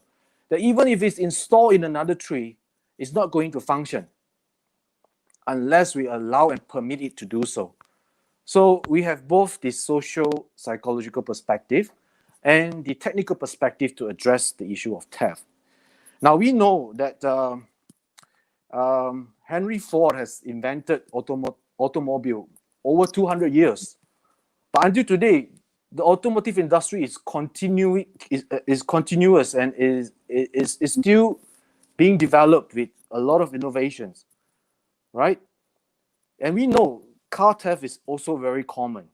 People will steal car, but that doesn't stop the automotive industry from developing further, right? So I hope the same can be true for the machines that we are introducing to the market. And the second questions that you have pointed out is the monkeys especially, the monkeys, animal hazard. Animal hazard. In fact, we have encountered more than monkeys. We have elephants coming into the plantations, knocking off our machines, right? But you see, the good thing about this the device, if when it runs, when it operates simultaneously at the same time. So if we set it to run at 2 in the morning, it will all run together simultaneously at 2 o'clock in the morning for 40 seconds. So the entire tapping process goes on for 40 seconds. And you can imagine the sound of all the machines running at the same time in the plantation at 2 in the morning. Okay, if that doesn't scare away the animals, for them to, instead of attracting them to the machines, I think that would be an interesting part for us to find out. Yeah, but yeah, we have, to answer your questions, we have encountered animal hazards, especially monkeys coming to check out. But it's only in the early days when you first install the machines. After several weeks, they kind of grew tired of it, and they would just go about with their own activities without interrupting the machines. Okay, thank you. Cost. What about cost? You didn't address that question. Okay. The cost is also very critical and very important to develop these technology solutions. When we first started, the market, the rubber price in the market were relatively very well. This was about 10 years ago. We can see the price of rubber doing very well back then. And it starts coming down over the years. So of course that will affect the type of technology that we want to put into the device. But at the same time, although we are continuously optimizing the cost of the technology, we have to be clear that all these costing down initiatives are not compromising the performance of the machines. I'm quite sure once the machine is commercialized in the market, with the economy of scales, we will be able to bring the cost down much further in order to return, to provide a good ROI to the users in the markets. But in the early stage, we want to make sure when we first introduce it to the market, the performance and the functional qualities of the technology is very stable, that it doesn't give any disappointment very early in its introductions. So that once the technology is adopted by the users, we can continue to find a better way. In fact, we have developed various models which are a lot more affordable and competitive compared to the current model that we have. However, the current model, as I've shown you earlier, are proven with field trials, are proven in the trials to work. See, when you produce rubber or latex using machines, the wet liquids of the latex will turn into lace the next day, or maybe just a few hours after tapping, and that will get stuck to the end mill. We call the tapping blade is known as end mill, and when it gets stuck to the end mill, it defeats the sharpness of the blades that will tap the bark vessels on the trees. So when that happens, in the early days when we face this challenge, tapping become fruitless, because although the machine runs, the bark are not tapped, because the bark is already covered with the lace on it, right? So we have to find ways to improve, to make sure that the system is intelligent enough in terms of the programs that we set in, that we design for it, to release itself from this lace. And unless and until the lace have been removed, the machines will not go to sleep. The machine will continue to run it until at a point where it finds out that the lace has been removed. Anyway, Mr. Kong, thank you very much. But I think this is an important area because of the labor situation, rubber industry, everything. And just one point for you to consider, instead of just that cut, you have reduced it now to a quarter cut, right? Yeah, quarter cut. Of puncture, because earlier days there was some work on puncture tapping, because you do your stimulation. So with puncture tapping, you might overcome the problem of low yield with the puncture tapping. This is just something for you to consider, because to get the blade with this bigger problem that we face in the field. So now moving to, we have one question for Dr. Prisan from Anonymous. Does DEPA provide funding to smart agriculture in the rubber plantation? What are the smart agriculture projects for rubber DEPA is doing in Thailand? Do you have anything for rubber in Thailand? Of course, for the rubber we still doesn't have, but the other project is the oil palm that we have. Of course, we provide some fund to the farmers, and then farmers can use like a system or software that register to our website to their farm. That's what we try to do. So for the oil palm or for the rubber, which is mostly in down south and northeastern, they are starting to use like especially in northeastern, where it's like the rainfall or the precipitation is really low, so irrigation systems has been implemented in the rubber field. So they're using the IoT to do like the irrigation system in the farm. Do you provide funding? Yes, of course. Modernization provides funding, right? Yes. We helping them to setting up. One more related issue to the rubber industry. We do not have South American leaf blight in the region, but we have quite a serious outbreak of Pestalotiopsis.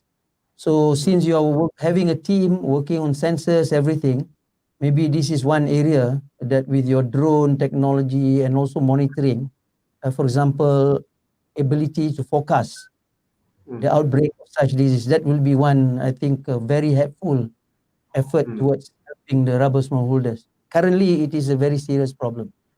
And before I go to one more question to Mr. Kong, we have one more question to, not really question, just to get your a suggestion for you, Dr. Ludo. This, you mentioned your tissue culture will be one approach towards bringing about resistant plants, especially like South American leaf blight.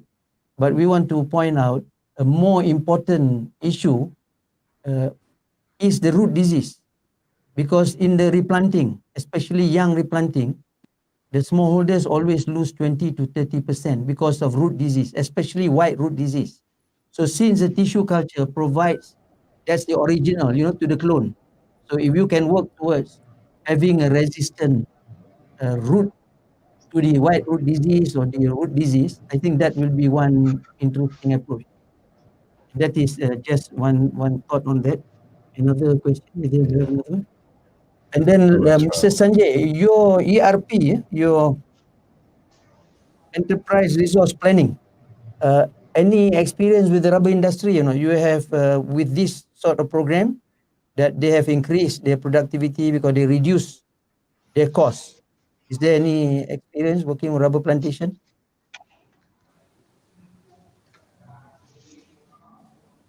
The sound, you're mute. Mute, please. Oh, I'm sorry. I'm sorry. Yeah.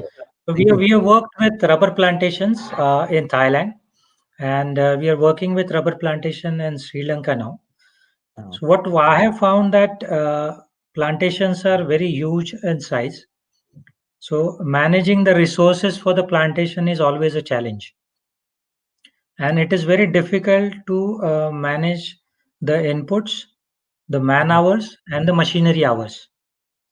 So with this process of planning, which is already there in Farm ERP, we have helped many plantation companies to streamline their planning process and give them reporting related to planned versus actual. So that way, it helps them in reducing the costs, in reducing the number of machine hours, man hours typically required, because then one can estimate it. Right now, what happens that it is not getting recorded on daily basis, apart from just putting the attendance of the labor. But typically on which plot, how many trees are tapped, and how much time he has spent on that. If that is recorded by the supervisor or the person field supervisor on the field, it gives a lot of data for estimation and analysis, and that way you can reduce a lot of cost. Also with the inputs like fertilizers, sprays, as you said, there's a disease outbreak which needs to be tackled. Now it's always important to have this doing this remedy in time, because when the time is gone, the loss is already there. Now, in this situation, when the field executive or the field officer is equipped with the mobile application, he can just take the pictures and observations and send it to the agronomist, and they can give the advice on based on that. The best part is consolidating all the information on a single platform gives a visibility of what is happening where in the business. That's important. Thank you. You know, if you're looking at the rubber industry, especially with the labor situation, to produce 1 kilogram of rubber, the cost, a major cost, is actually the tapping and the collection. So if this area can be improved, that means the saving will be considerable, and therefore you increase the profitability and productivity. And related to this, Mr. Kong, we have one more question for you. People are very interested in this automation. The question is from Anonymous. Oh no. What is the technological significant improvement from the first generation cage model? You did not show the cage model, right? So the gentleman is No. asking about, huh? That means all the improvement is very significant, isn't it? Yes. So we didn't see the cage model. He's asking about the cage model. The Cage the model. cage model actually is not our design. The cage Oh, model, if I'm not mistaken, is referring to the one that was exhibited in Thailand about 3 or 4 years ago. It was a size of a bird cage, which we didn't believe that it would work because, as you know, the circumference of the rubber trees grows over the years. So if you're putting a cage around the tree, as the tree grows bigger, the cage is going to restrict the growth of that tree in that particular panel. So we don't think that is a good idea. We actually don't have a cage design. No, it's not our design. that's not yours, huh? Okay, thank you very much anyway. Just one more observation, Mr. Ludo. You know, the area of tissue culture is very interesting, especially if you are looking at the rubber industry, because what you achieve is uniformity of your stand. That's very important. But unfortunately, the process takes a long time compared to raising from seeds and then do the bud grafting. So if you can shorten that cycle from embryogenesis to the hardening, the most attractive part is uniformity of stand. I think that's very important because you get the tree standing on its own roots. It's not standing on, Then the other setback of bud grafting is the scion and the, rootstock interaction can also bring down the yield. So I think, gentlemen, you don't have any more questions no to more. the Slido. I think it's left me with this pleasant duty of thanking you, all of you, I think, for the excellent presentation, bringing us to the topic of, disruptive agriculture. The future is here. The future is already arrived. And I'm sure all the ladies and gentlemen, the participants, those who are in the Mercure Hotel, and those participants, virtual participants, will join me in thanking all of you profusely for your contributions today. Thank you very much. Thank you. Thank you. Thank you. I appreciate it. Thanks a lot. Thank you. Thank you. Bye. Yeah. Bye. Fascinating. Thank you very much indeed. A very insightful discourse for sure. Yeah. Thank you very much to all our session speakers. And also, once again, thank you very much to Dr. Abdul Aziz for chairing this session. Thank you once again, Dato. Yeah. Welcome. And to all our viewers, if you missed some parts of this conference proceeding, you can, of course, log in again and watch it on demand. All the presentation slides will be available for download from the official website. Conflex Hub often hosts various interesting live forums by our Expert Insight and Live series. Please subscribe to Conflex Hub YouTube channel and do switch on the notification and get notified on our upcoming Expert Insight and Live on demand videos. And also do follow us on our LinkedIn page, FB page, and Twitter for more interesting upcoming forums and conferences. Ladies and gentlemen, this brings us to the end of GRC 2020 Day 1. We shall meet again tomorrow for 3 impactful sessions. And please make sure you check out the schedule and do click on the right virtual conference room to connect to the live conference proceedings. Once again, our sincere thanks to our host, sponsors, list of endorsers, and media partners for all the support. Thank you very much for joining us once again. And please remember to log out and join us on the Day 2, Session 4 virtual conference room tomorrow. See you. Stay safe and good day.